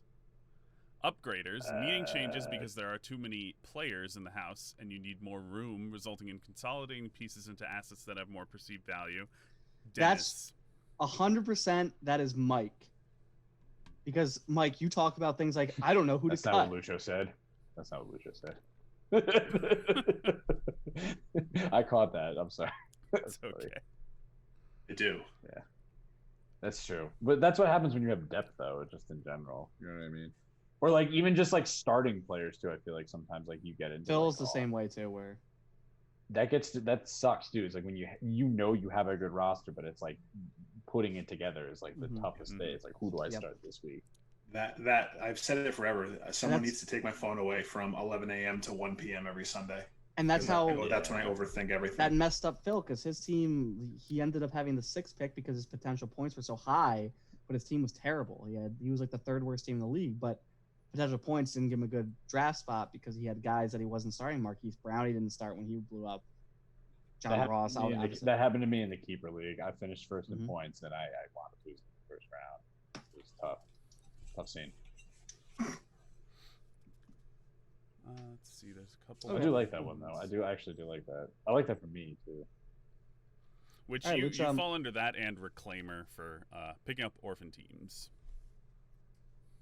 Yeah, that's true. I inherited a cardboard box, and it's now a cardboard box with a window. Yes. Which arguably is less cardboard. I like this one. It's porcelain now. Vacation Homer. I knew you were going to bring up that one. Rarely checks in, doesn't send or respond to trades. I want to win without doing any moves. This one's a good one to bring up too. Mortgager, borrowing against credit in the form of selling future rookie picks ahead of time to liquidate that asset for the present can be done strategically as you are essentially reinvesting. Kyle, but I do the same thing too. Where but you didn't sell the farm quite like he did. You sold a goat or two, but you didn't sell the entire house. Yeah, well, same thing with Skylar. Sold the farm too. It's like, yeah, it's true. The thing with me is I sold some of the stuff, but I was still like accumulating stuff back to try to replace it. So, like for example, I don't have any first round picks, but I didn't have one last year either. But I ended up with one. I ended up with the first pick of the second too. So it's like I'm still getting stuff. I think that just kind of almost even harps back to like what I was saying before, like how you kind of have to be a little bit of everything to make it work. Like you can't just be like selling assets and selling away your future, but at the same time too, like picking up players and hoping that like somebody like I did pick up like Prochet, maybe he pans out. Yep, you can't be the retirement homer bleeding future assets to try to remain competitive, but in a less calculated way. That's where I would put Skylar's team. and Skyler's logos. Before the trade. Wait, we got to bring up this one last one, Luch. Yeah. The estate sale. Team is dead. No future draft picks. Aging assets on the way to being orphaned or pushing full reboot without many young assets. Alex Hochberg. No, he has 3 first-round picks. Yeah, but he said we suck. Oh yeah, sure. I was gonna say Kyle. Kyle, yeah. Oops. Burrow and CeeDee Lamb, and he just has a lot of just hot garbage all around. Unless he just he did get kind of screwed the most in the real life NFL draft. And Antonio Brown. Luch, was there anything else you wanted to bring up with this article? Not really. Hmm? I just thought that was interesting thing to do. It was fun. To do. No, I like that. That was actually really cool. Content. Wasn't an idiot dressing up in a tight shirt and a suit, so that was a good idea. Who? Yeah, who's that guy? You better be careful. He's going to sue you because you called him an idiot. It's fine. He didn't have any hair anyway. My head is the top of my head has been itchy under a hat. I'm so itchy. Oh man, that's interesting, man. All right, host Mike. I like that. I like that article a lot, actually. Yeah, it was nice just to kind of here's a bunch of what website was that? Dynasty League Football. Certainly has the name in the title. Yep.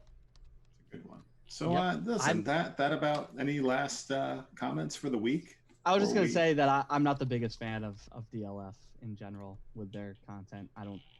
This was cool, but a lot of their stuff is you're paying a subscription to read the same stuff you can read anywhere else. Oh yeah, absolutely. And when you go to their rankings, I absolutely hate their rankings.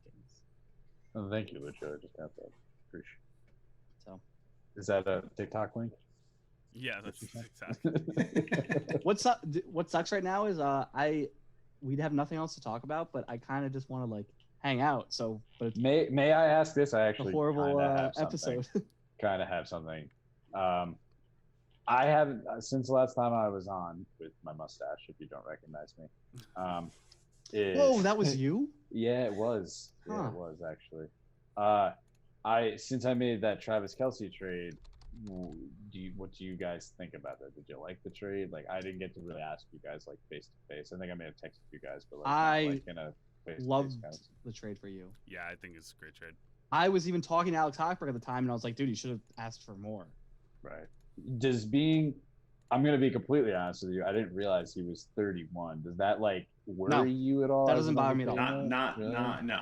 The next, even because I think your team has the potential, if not this year, then in either next year or the year after, to be really good. And that's plenty of time to have Travis Kelce while he's still at his peak. Even if he drops off a little bit.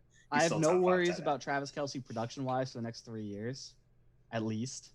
Yeah, because these elite guys play forever. Look at Tony Gonzalez, how long he. That is true, and plus he's not exactly really a blocking kind of. Now, yeah, so exactly. Now the only thing that worries me about Kelce is, I wish I knew he was going to be on the Chiefs for the rest of his career. Right, yeah. That's true. But still, I still think his production is going to be good. Kind of, maybe not number one, but good. It's nice to be on an Andy Reid offense tied to Patrick Mahomes, but the amount of money they're going to have to pay Patrick Mahomes next year. Right. Oh yeah, jeez, it's crazy. So was Kelce productive with Alex Smith, right? Because he broke out before Mahomes. Yeah, no, he was, but that was also. But if he's moving to a new team at 32 years old, no Andy Reid though, because maybe I also have to put it on air because I think I told Alex. I don't think I told anybody else this about what happened during the trade negotiations with other Alex, as I will call him. So he sends me the offer, right? And he was at work, and he goes, "All right, so this is what it is. I got to go back to work. I'll talk to you later." I was like, "All right, I'll take the deal. It's good." And then he goes, "Hey, can you throw in just to get it done one of these 3 wide receivers? So Prochet, Patman, or Peoples-Jones." And I was like, "That's 2 people. You can't ask for 2 people. I'm not willing to do it." And he's like, "All right, just throw one of those guys in." So I said, "All right, cool. I'll give you Patman. I have no attachment to him whatsoever." And he goes, "Okay." So I sent it over. About 2 seconds later, he rejected the trade, and he texted me back after the trade had been accepted. I have proof that the trade was accepted, and he goes, "Yes, verbally." And he goes, "Oh, dude, I gotta get Peoples-Jones. I'm sorry." And I'm just like, bro, you just accepted the trade. so that I go, all right, I'm not gonna let Donovan Peoples-Jones. Somebody I actually do really like. There's a point where it gets to where it's like I just wanted the deal done at that point because I got away without not 2 firsts. I know it's Kyle's second, but still, it's not 2 firsts. Still not 2 firsts. Yep. So I sent it over to him, and I was like, "You better give me $10 blind back." He's like, "I'll give you 9." And I'm like, "I don't care. Just accept the goddamn deal." And then he did, though. But credit to him, man. He was tough to bargain with. He's really hard to trade with. And it's not that he's hard to trade with the same way that Anthony's hard to trade with. He's just hard to trade with. He knows the value of his stuff. Yeah, he's not.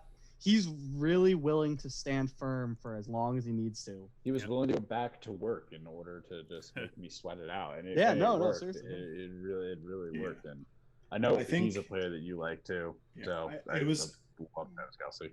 Yeah, it was a good trade for Alex. But again, like we've discussed, like if he was a contender, you reject that all day. That just shows the value of being in contention versus, hey, I'm rebuilding. Let me just, all right, this is good enough value. Let me just take it. That's just another thing too, which is kind of crazy because I got that first round pick from Phil. He took mine, but I had another first round pick from Phil from the Dak Prescott trade. And it's just interesting. Like, I don't know if any, like, inheriting the situation that I did. I mean, not trying to sound like I'm patting myself on the back, but just like speaking broadly, how many people would inherit that team and say, you know, Dak, I got to move him to get some assets. I mean, how many people would just be like, I'm going to see what I can do with this, you know, that type of deal. I don't know. I don't think I would have moved. traded Dak. That's the thing. So the fact that you did it and you turned the team around. So Deej's team wasn't the worst. He had something there. It just wasn't as good as it is now. So, and you still have a bunch of draft picks now, like a lot of draft picks. Yeah, I don't know. I like we've been saying, I guess the topic of the conversation today is value, and I just, as much as I didn't want to move Dak, but like having a guy like Daniel Jones and Tannehill and Brady like made that easy, because I mean, I took all those draft picks and I traded up to get Justin Jefferson, and then I sat firm with getting a second round back to get Jordan Love because I didn't have any like young quarterbacks other than Daniel Jones. So I don't know. It's interesting to just see how that kind of unfolded, because like my team is just benefiting still from that one move, and I don't know. I didn't think it was going to be that good, because I thought Phil got a really, really good deal on that, to be honest. Absolutely. So, yeah. Knowing what I know now, I would have went more, but like you said, in a value situation, I got to take what I can get, not just be like, no, I need 3 first-round picks. It's like, realistically, that's probably not going to happen. That's actually a point that I wanted to bring up when we talk about when we mentioned Skylar's running backs and how he needs to, if he wants to rebuild, he needs to try and trade those for at least something close to value. That's really hard to do, because you're not gonna get value. It's just not feasible for another team to give up like 4 firsts for. Well, that also brings up the conversation too of like trades that are made in June as opposed to trades that are made in December. Yeah. You know what I mean? Like, time is also value too. Trades in December. The trade deadline is in November. Is it? Whatever. I just picked a month. But it's like when Alex, now that he's back, when he sent me that trade, I was like, that's a very fair trade, but like that's not a trade I'm willing to make in June. Like, it's not. And I think like the thing with Skylar, like you're saying, his team, I think he could even still hang on to Barkley, but like Derrick Henry is somebody he absolutely has to get top dollar for, and I think that's a trade you make during the season. Yeah, I think the value is just higher, because like you always say, if Derrick Henry does what he does, is that it'll be his usual slow start, and then when you get him unless he gets hurt, like I think he was hurt for a playoff week last year or whatever it was, but then he heats up second half of the year, that's the time to trade him, when he has that 250, when he breaks that 99-yard touchdown that he seems to do once a year. Like when he does that again this year, that's when you pull the trigger on a trade. And you just need to monitor everything. Injuries, you know, some guys like, shit, if I get Derrick Henry, I can win. There you go. There's your market. Like that's what it is. Like that's why, like I've said it before. I sometimes hate reading the value thread on the Dynasty subreddit, because it's just okay, this one random dude can say, yeah, Henry's worth 3 first, but that doesn't mean anything. No, because value is subjective, as we said. It's like I wish there was almost like another archetype in there that was like the property collector, like not non-developer, just because there are people out there who just like feel like they constantly, I don't know who is in this league, but like constantly, I don't think it's been long enough, but like feel like they just constantly look towards the future and that future just never kind of gets there, where they're just constantly moving players. Maybe Anthony a smidge, but I think Anthony's going the right direction now. He is now. That's what we told him on the last episode. But I think it's just when you, a lot of times I think people get trapped into the future assets of, all right, well, this guy's good now, but if I get 2 first, but then if those 2 first bust, then like, where are you in a couple of years? I think like every pick's risky, like even in real life NFL, like teams love first round picks and they're worth so much, but what's the percentage of NFL draft picks busting? It's like, of a first round pick busting, I should say, or just not living up to that potential. I mean, it depends. I feel like the same can happen here. Right. And I think with quarterbacks, it's different. Like if you need a quarterback, that first round pick is probably where you're going to be at, because I think the percentage is like, it's more than half of quarterbacks in the league are first round picks or something like that. Yeah. But I just think it's the dynasty element, and I'm very glad that I actually did join this league, because it is a lot of fun. And I do enjoy it, and I probably should have just did it to start, but I wasn't. I watched the least amount of football out of everybody here, which is by far, because I work on Sundays, so I don't get to really watch it. But it's definitely interesting, though, because I remember coming home from work and watching the Monday night game and being like, man, I fucking need Russell Wilson to not throw an interception, and then he threw an interception, and then I just beat up Deej because of it. So, No, it's definitely interesting. I love the whole like grade value thing. I love that article that we just shared. It's awesome. I think it's a weird mix of, I have to get these future assets because my asset now is depreciating, but then, well, what if these future assets bust? What do I do? It's a weird constant thinking. It's a gamble, man. Just like kind of anything else, it's a gamble. It's like you can really you can really do well, or you can really just make a dozen wrong moves and you got nothing. Like if let's say like Tua, for instance, can't his hip gets screwed up or something, or if he just doesn't translate. That just sank Skylar's team. Where I put a lot of faith into Jordan Love, and I have 2 older quarterbacks on my team, and Jordan Love doesn't even get a chance. Well, you're not even close. You used 1 second round pick on Jordan Love. Like you didn't trade. Well, not just like saying a player. Yeah. And if all else fails, you still have Daniel Jones, who at least after 1 year looks like he's going to be a starting quarterback for a while. So you're in no position of like Skylar's in this better work out, or else I gotta figure this out quick. Like at least he's got Kyler Murray. Does he get really well? Who knows? I think Kyler Murray's gonna be really good, man.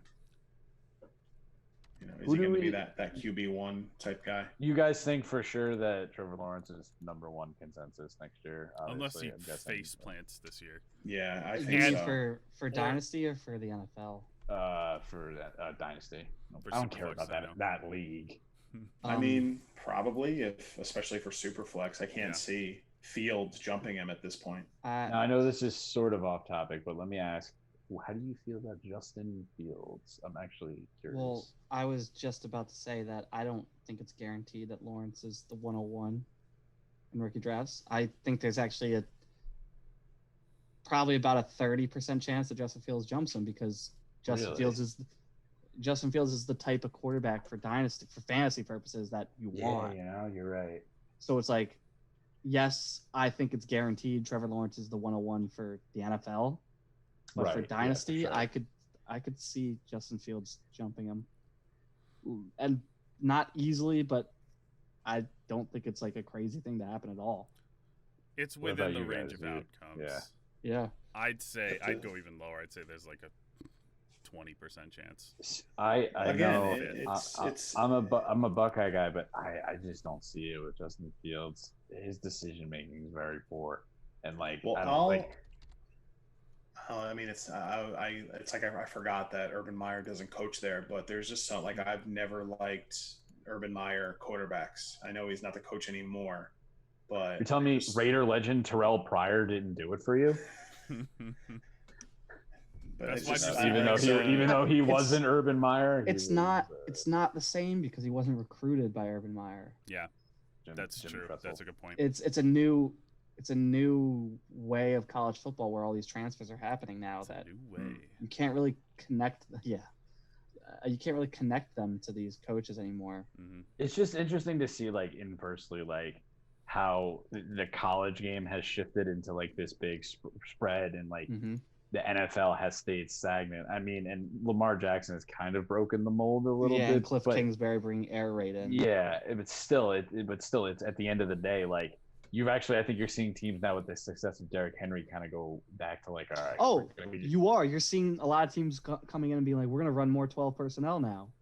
Yeah, you got teams going back to running jumbo sets. Yeah. I think what works is what works, and it's interesting to see if in the future drafts that there's going to be guys that get elevated just because they're in that type of system, and like, I don't know how that maybe will affect like future like recruiting for like high school players and stuff like that, because I know teams like Michigan still run that very pro style I-form type of offense, but their quarterbacks are quite literal hot garbage over the past decade.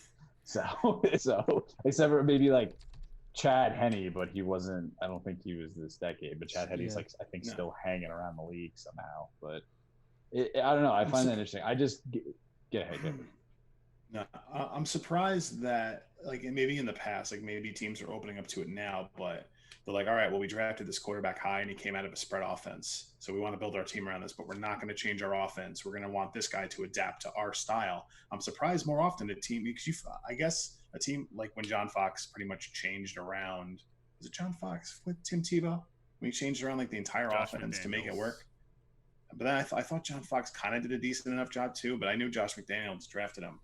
But I feel like but they just dumbed that offense down. No, and I get it. I'm not trying to say Tim Tebow should be this successful quarterback by any means, just because of how he played. But you figure it worked for that little bit of time. So I'm surprised when teams draft players that's like, you know what you're drafting and you know how they played, that they don't at least sort of adapt. They're like, all right, we played the spread, so now like.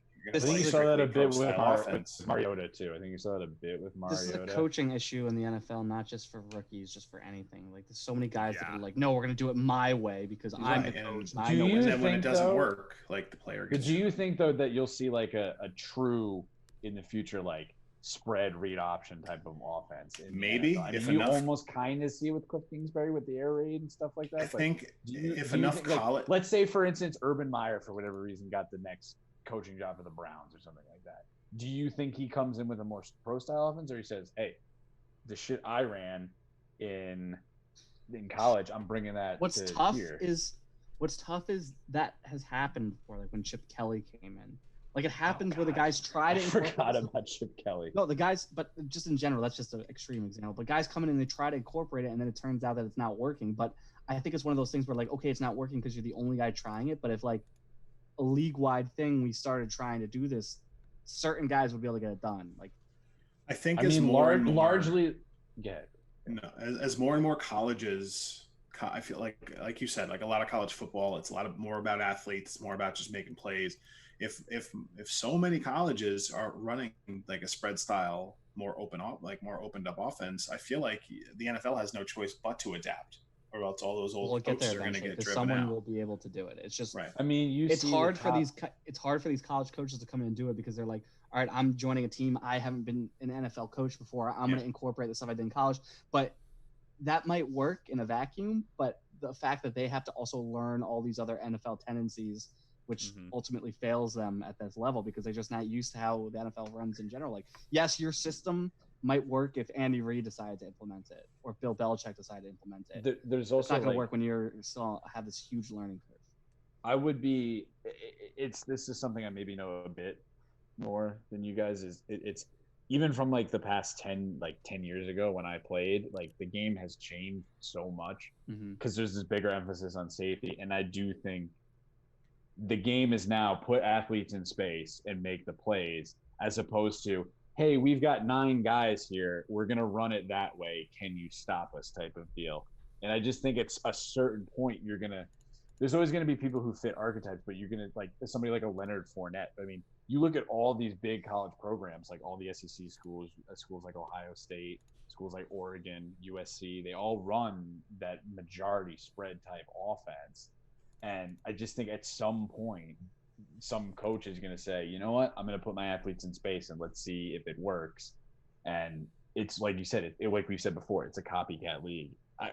It's tough because largely the NFL's offense since the single wing in like the 50s has really not changed since like the forward pass. It's all pretty much been the same with the exception of getting rid of like getting rid of like the wishbone and things like that. Like, but since at least the early 70s, the offense has been pretty much the same.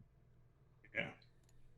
I mean, who knows? I mean, maybe 5-10 years down the road, there's a whole different conversation of, oh, well, the NFL's here. Will they go back to a more traditional style, like old school offense or something? I don't know. I feel like it's just tough what they try to do with the safety. When things change, something else comes. It's almost like basketball. All right, well, everyone's getting smaller. All these teams are playing small ball, and now here's this dominant center to bring back the big man. Is it almost like a similar type of like NFL thing? Like, all right, everyone's running the spread. All right, here's this big 6'7" stand-up quarterback. We're just gonna fucking throw it down. And Derrick Henry is a perfect example of that. I think and I don't even think it necessarily has to be like a single workhorse, but like you can just have 2 guys that it's are not even that's so. It's not even. That's what I was gonna say. It's not even just Derrick Henry. When you look at the teams that made the conference championship games, well, I'm not even talking about those. I mean the teams that succeeded last year. You see Tennessee, like we just said, but you see Green Bay, and they were running heavy with Aaron Jones. You see San Francisco, they didn't have one guy, but they run a run heavy offense. So Kansas City, yes, they won, and they were the team that was different. But when teams are looking at this and like, Pat Mahomes is the X factor there. That's why. So, but these teams looking at all these other guys that are doing this, where they're like, hey, we're just going to try to run a lot and control the game.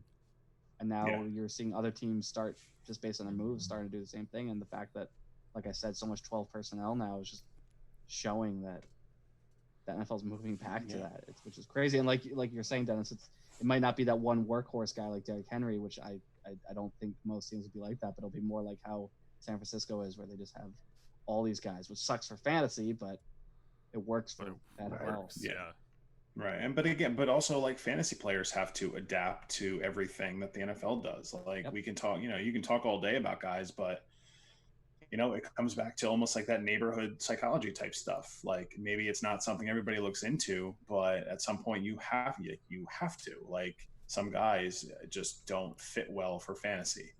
And like we've literally seen in the last 5-10 years that there are very few workhorse running backs. How does that affect fantasy? Maybe you don't want to draft as many running backs. Maybe you look for more bargains, in your redraft. Or you get those couple of workhorse guys right. that are. Right. Like the fact that McCaffrey and Barkley are so valuable compared to everybody else. I mean, that was my logic drafting Taylor. I mean, God only knows that that's actually what the plan is, but the potential is there. Right. Yeah. And it can change. Like, like if the Giants go into this other draft and we're like, we like Barkley a lot, but damn, what if we got Barkley? But it's like, and then like what? That's tough because he was the number 2 overall pick. It's not like right. No, it's not. We don't need to bring that up. We don't need to bring. No, it's not even. No, it's not even to get rid of him. Suppose they're like, oh, we like this guy at the top of the second round, and now, all right, cool. Now we're gonna run 2 running back sets all the time. Almost like how the Ravens were like, oh, we can't believe J.K. Dobbins is still here, so we have to take him. We weren't even planning on doing it. I think this might be a bit of a stretch here too, but like I think a lot of teams now are seeing that, not so much the running back by committee thing, but I think the kind of running back stable thing, maybe not the best way to do it, because you have the rhythm, like try to get guys into a rhythm. You can't just put like in a vacuum, which is like everybody's favorite thing to say on this podcast, is mine too, but is you take you can't just plug and play 3 guys in. Like guys want to get into a rhythm, guys want to touch the ball. And I think having like a spell guy is fine. Yeah. But I just think like talent wise, you're not gonna have the same amount of talent if you have 3 guys across the board. It's just not possible. Yeah, and speaking of Derrick Henry, we saw that early in his career that he just wasn't effective because he's one of those guys that he needs 20 touches. Yeah, he needs a bunch in a row to get going, and there's a lot of players like that in the league that really. Especially with a guy like Derrick Henry, you want him to lean on defense. It's like you really want to wear him out. So by the time it hits the fourth quarter, he's breaking out for these 10, 15-yard runs. When in the first quarter they were only 2-yard runs, but guys get tired. Breaking news: guys get tired. Yeah, I can confirm that firsthand. Yeah, don't ask me why I remember this like random thing from like I think it was like when I lived in Buffalo, and it was like I think CJ Spiller was like rookie year, and I specifically remember. CJ Spiller. Yeah, that's how old this one is. And I think Chan Gailey was the coach who he was too old in like 2011, whatever that was. And I specifically remember some stupid post gamer, like CJ Spiller like was had like one of his rare insane games, and then he doesn't come out for the next drive. And Gailey's explanation is like, well, it was Fred Jackson's turn. And it's like, what? And everyone's like, what are you talking about? You just had your star running back at the time break some 50-yard touchdown. So because you have a stupid rotation in place, you're costing your team potential points. It's like then you have stupid coaches like that just don't. And it comes back to that whole neighborhood thing where if you have stupid coaches that can't manage their personnel, you also. But then that gets into the territory of like you don't want to run these guys into the ground, but at the same time too, it's like someone's doing good, just ride them. Yeah. Luch, by the way, when Mike said CJ Spiller, you did the blinking guy meme. Yeah. Because I heard the name and I flashed back like a Vietnam flashback for a second. Remember when CJ Spiller was a top 5 fantasy Charlie in the Trees? Yeah, I picked him top 5 in another league. I also did one year. Didn't work. Loved CJ Spiller. Loved that guy. Even when he was on the Saints, was he on the Saints after? He was. Yes. And then he never did anything, but no. Even then, people were like, maybe. It's funny. Let me ask this question. He was a little before his time. Let me ask. Yes, he was. Yes, that's just like Reggie Bush. Yeah, Reggie Bush was way before his time.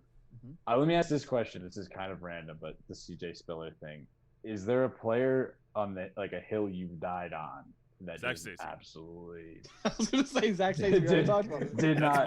That's my eternal answer. Is other than Zach Stacy or Ricky Seals Jones. Rick Seals Jones. Oh, Rick Seals Jones. Trying to think. I thought I had one before because I wanted to bring this up. I just can't remember what it was. I'll probably say. I texted Lucho this. That's why I remember this. I'll probably say Toby Garrett. I fucking loved Toby Garrett. Tonka Truck. I thought Toby. Oh, that guy was. I was a big Monty Ball guy.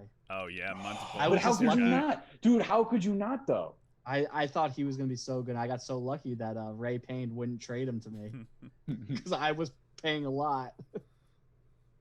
I've got another one-ish. No Sean Moreno. No. He was decent. But No Sean Moreno had this 1 year that he was so good. Right, but I thought he was just going to be but at least he had the year. Stud. Was that the year where he cried really weird? So mine. Yes, it was. Yes, it was. So another one too, which is funny because he's still playing, but I was a huge Carlos Hyde guy. I knew it. I had him every single year. Not very bullish on him. I was actually higher on. This is a name, if you remember it, Danny Boom Heron. I was huge. Yes, Boom Heron. Yes. I really liked him too. He was much because he was there, I believe, when Carlos Hyde was there, and I think he was like the spellback. And I just like this guy's electric. And there was a very short period of time in Indianapolis where he got like starter level usage, spottily. Yeah, didn't work. I thought I had the next. Keeper League dynasty with Latavius Murray and Jordan Matthews. Oh, I thought you had it with Jordan Matthews too. Jordan Matthews. Who is that guy on the Packers that I loved? Bro, wide receiver. I was about to pay Mike my firstborn child for Jordan Matthews 1 year. I'm trying to figure out what year it was. On the Packers. You said receiver? The wide receiver? Yeah. What year though? Was it Jake I'm trying to figure out. Jeff Janis. No. It was before both those guys. Janis Soprano. Janis Joplin. Hold on. I'm You out of guys can keep Kansas. talking. I'm gonna look into. I'm also trying to think, but like I think me and Lucho were like kind of texting about this the other day. That's why I brought this up. I would check, but I use my phone as my camera. Oh, fair enough. Whoops. That's fine. But we were. Didn't we say? I think we both said Steve Slayton too was somebody we Steve liked. Slayton. Yes. Yeah. Steve Slayton was a guy I loved coming out of college. Jared. I got the guy, Jared Boykin. I thought he was going to be Jared Boykin. Right. Don't even know who that is. I do remember Jared Boykin. Virginia Tech. Yep. I thought he was going to be so good. Okay. I kept him 1 year. Yep. In the keeper league because of that. Oh my god. I do. Is there any quarterbacks? Any quarterbacks you guys can think of? There's no quarterback I can think of, just because I feel like you never usually the top drafted quarterbacks usually pan out. I feel like there's never been one that I really believed before Terrell Pryor. I really thought Terrell Pryor was going to be something decent. He was something. He was the best wide receiver the Jags ever had. That's it. Hey, don't talk about Matt Jones that way, okay? We're gonna need. Who's another failed quarterback? Matt Forte's second year in the league. I remember. Matt Forte was good though. Matt Forte was no. He had like 1 year on the Bears where he was awful. I want to say it was his second year. And I remember taking him first round, thinking like, "Yep," and then he sucked. I thought Nick had him every year.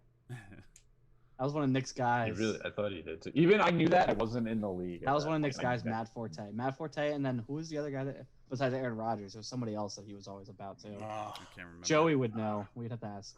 I know. Brett Favre. For quarterbacks, I mean, Luch, we actually did think that Christian Ponder was going to be good. You guys really did? Well, did I? No. Yeah. Oh my God! You idiots! Why would I believe that? We like not that he was going to be amazing, but we thought he was going to be like the Vikings starting quarterback for like a while. Yeah. This is. I think that was the whole point of getting Phil the jersey. I have to. Like it wasn't a joke. Man. It became a joke after, but it wasn't a joke when we bought the jersey. Right. If I remember correctly, the jersey took a long time to get here, so by the time it got here, it was a joke. Oh yeah, we didn't mean to do this. Oops. My more recent one that I can think of was Chosen Rosen. Oh, I still believe. I still like Rosen too. I still believe. I will not drop him or trade him at this point. I had kind of the two guys I can think of recently that I know it's partially because I'm a Buckeyes fan. I thought Troy Smith could have done something just because he was just so talented. I mean, obviously the limitation of being 5'10" had something to do with it, but hard to overcome. Who was that? Yeah, it is hard to overcome. Who was it I went to? Braxton Miller. I forgot. No, Braxton Miller played wide receiver. You fool! Another failed Ohio State quarterback. Yeah, you fool. I just had it too. I thought Kellen Moore was gonna be like decent, not like a. I thought he'd still be like a Chase Daniels type that would be like hang around the league. As like so this backup. This isn't even the same topic, but I was looking at the drafts and it got me thinking. I remember this is just a fun fact. I remember me and Lucho were at AJ's Cafe for the 2017 draft because I remember how mad I was that the Saints got Marshawn Lattimore. The fact that he fell to 11, I was like, I couldn't believe the Saints got him at 11. And it's so funny because I got mad because the previous pick, I was like, the Chiefs have to pick Lattimore. They picked Mahomes, and I like didn't even think about it being something. I was just like, no, why'd you pick Mahomes? You should have picked Lattimore. And like, imagine how much madder you would be now if they were switched. So what's really funny? Well, because the Saints wanted him. Sean Payton like immediately came out a week after the draft was like, well, we were trying to get Mahomes, but you got picked the pick before us. And I think the Kansas City traded for that pick too. Yeah, they did. Yeah, they did. Yeah. So, but what's funny too when you look at it now, so I was so mad about the Lattimore thing that I also wasn't paying attention to the next pick, which was Deshaun Watson. Oh, I missed like the two biggest picks ever because I was like, Lattimore is fucking great, but I mean he passed interference on every single play, so it's one thing. It's not a penalty if they don't call it. It's all you need. You're right. It's not a penalty if they don't call it, but if he's already tackling Julio Jones 5 feet before the ball's even there, it should. Well, the problem is Julio Jones just carries him anyway, so. Yeah, so the only way he can stop Julio Jones is by tackling. Hey, don't talk about Buckeyes South that way. I was gonna say it's fair. It's not Lattimore's problem. I don't think anyone can actually stop Julio Jones on a fair field. Maybe somebody with a gun. Magneto could. He would take the screw out of his foot. Yeah, the only I don't even know. The only person that could stop is I can't even remember the cornerback now, but on the Jets when he broke his foot again. It was one of the classic Jets cornerbacks that Revis. Yeah. No, it wasn't Revis. It was after that. Pryor. Was it Pryor? No, that was the one guy that they had for a long time. Was it the guy with a million kids? I think. Antonio Cromartie. I think it was Cromartie. I think that's a good matchup though, because he's bigger. Antonio Cromartie's like a bigger guy, and he's like ridiculously fast. I'm surprised he's still not like out there as a free agent. Like, come on, guys, I need the cash. Because it's less child support. If that's you like don't Peterson. Play. Peterson comes out and he says, "Yeah, I'm planning on playing for 4 more years because he needs the money." What? Yep. Oh my God. Just to be clear, you're talking about Adrian Peterson, not Patrick Peterson. Yes, Adrian Peterson. Yeah. A-P-A. That was a good one. But yeah, I mean, I'd say this is turned into a nice little episode. Considering I was gonna say everyone can just like stop listening now, and we're just still gonna keep recording and hanging out. Oh, don't worry, they have. All right, I've got stopped. One more shitty question that I have to ask. And I'm gonna Okay. ask it. Not fantasy super relevant, but just like, what's one player you absolutely fucking love that just was like totally irrelevant for whatever like weird reason? Like maybe he was on Georgia and you just loved him, and he was like a backup, like a backup defensive tackle, but he had like one good play, and then like somebody signed him and he made a roster. Like, I have somebody in mind, but for me, but like a weird. My first thought is again Jeff Janis. Well, Brian Hill is there now. Yeah, Brian Hill is actually a really good one. I wasn't even thinking of him. I would say mine is Owen Schmidt because he bashed his fucking head in with the and plus he had the best nickname in college football, the runaway beer truck. Owen Schmidt, by far the best. That dude's an animal. If I could be anybody in the world, it'd probably be Owen Schmidt. If we're talking about goon enforcers, I would like to bring up Ick and M. Kapali, who broke Geno Smith's fucking jaw. Oh yes. Oh, that guy. Yes. Did the Jets a favor, actually. Yep. I thought Geno Smith was going to be decent, but maybe that's not okay. Oh, see, I knew he was going to suck from the second he was like an absolute crybaby about not being drafted on day one. That like he wasn't going to be good in the locker room. No, I almost knew. Like I knew from that when he definitely threw a temper tantrum after the first round, and then he like begrudgingly went back to the draft for day 2 when he got drafted. It was like one of those like, really, you're being a crybaby, dude. You haven't played a snap. Like shit happens. Speaking of Peyton Hillis was Peyton Hillis, jeez, what is it with you and white running backs? Well, I used to be one there, Lucio. Oh, right. I have idols, you know. Although LT was my favorite, so he's the best. That's understandable. Another one. Speaking of quarterbacks, I really for a couple of years there, I really thought that Cardale Jones was gonna break out after like a year or two of learning the ropes. You know, he caught so much lightning in a bottle, and like his mechanics are just fucking terrible, and but once again, one of the best nicknames in college football, 12 gauge. I mean, I thought so. I thought he would be like another like journeyman backup. Like I just feel like he would hung around. And when he called Rex Ryan his long lost dad, I was like, dude, this guy's we need this guy in the league. Love that guy. I'll say with like one of the first Eli Manning years, when he struggled and then Jared Lorenzen was the backup. Yeah, there was a week or two when, like, I don't know, I guess I'd say a week or two when Eli was really struggling. The Giants were bad. I'm like, fuck it, let's see what this dude has. Like, I was curious. Like, I thought maybe I don't think he ever had a chance to be like a legit starter, but like, I was real curious to see what he could have done before the Giants turned it around.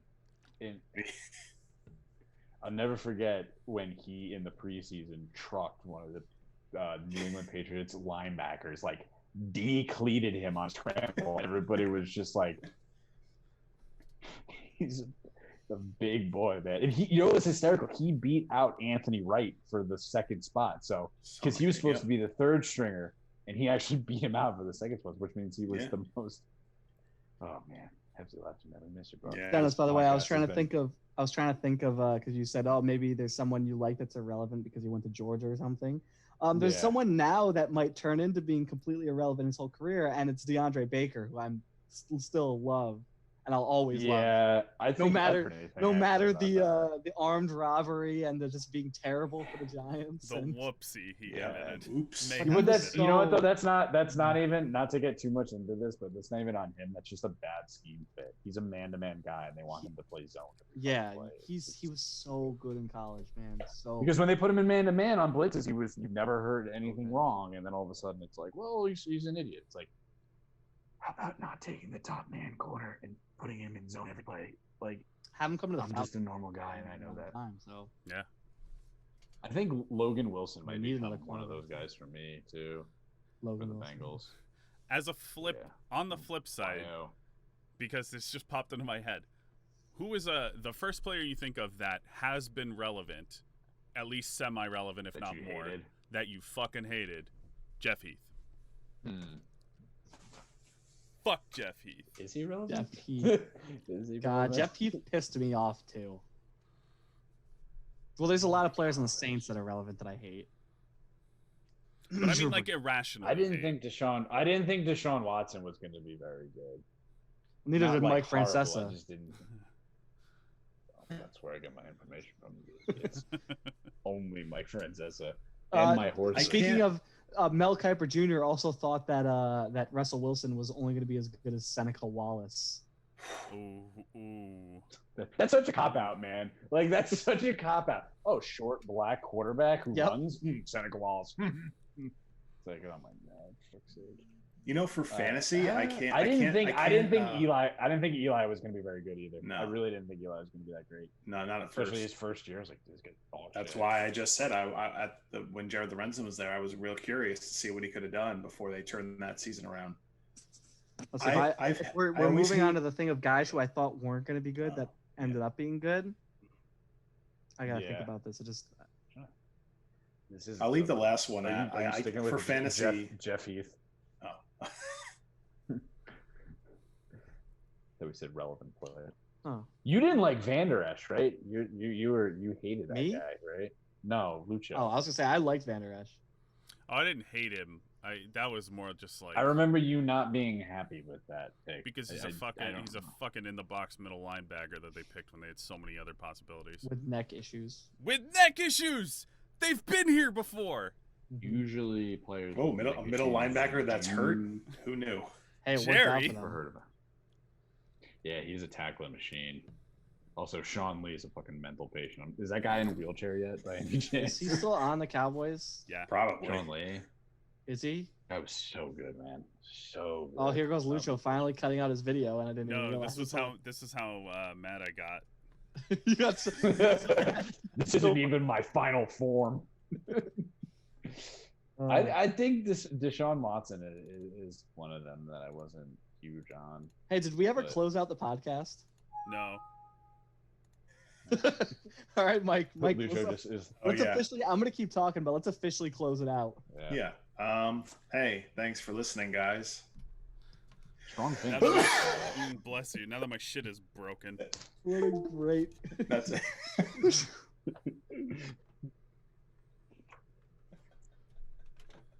Episode 9 is great. Hopefully we have better content for episode 10.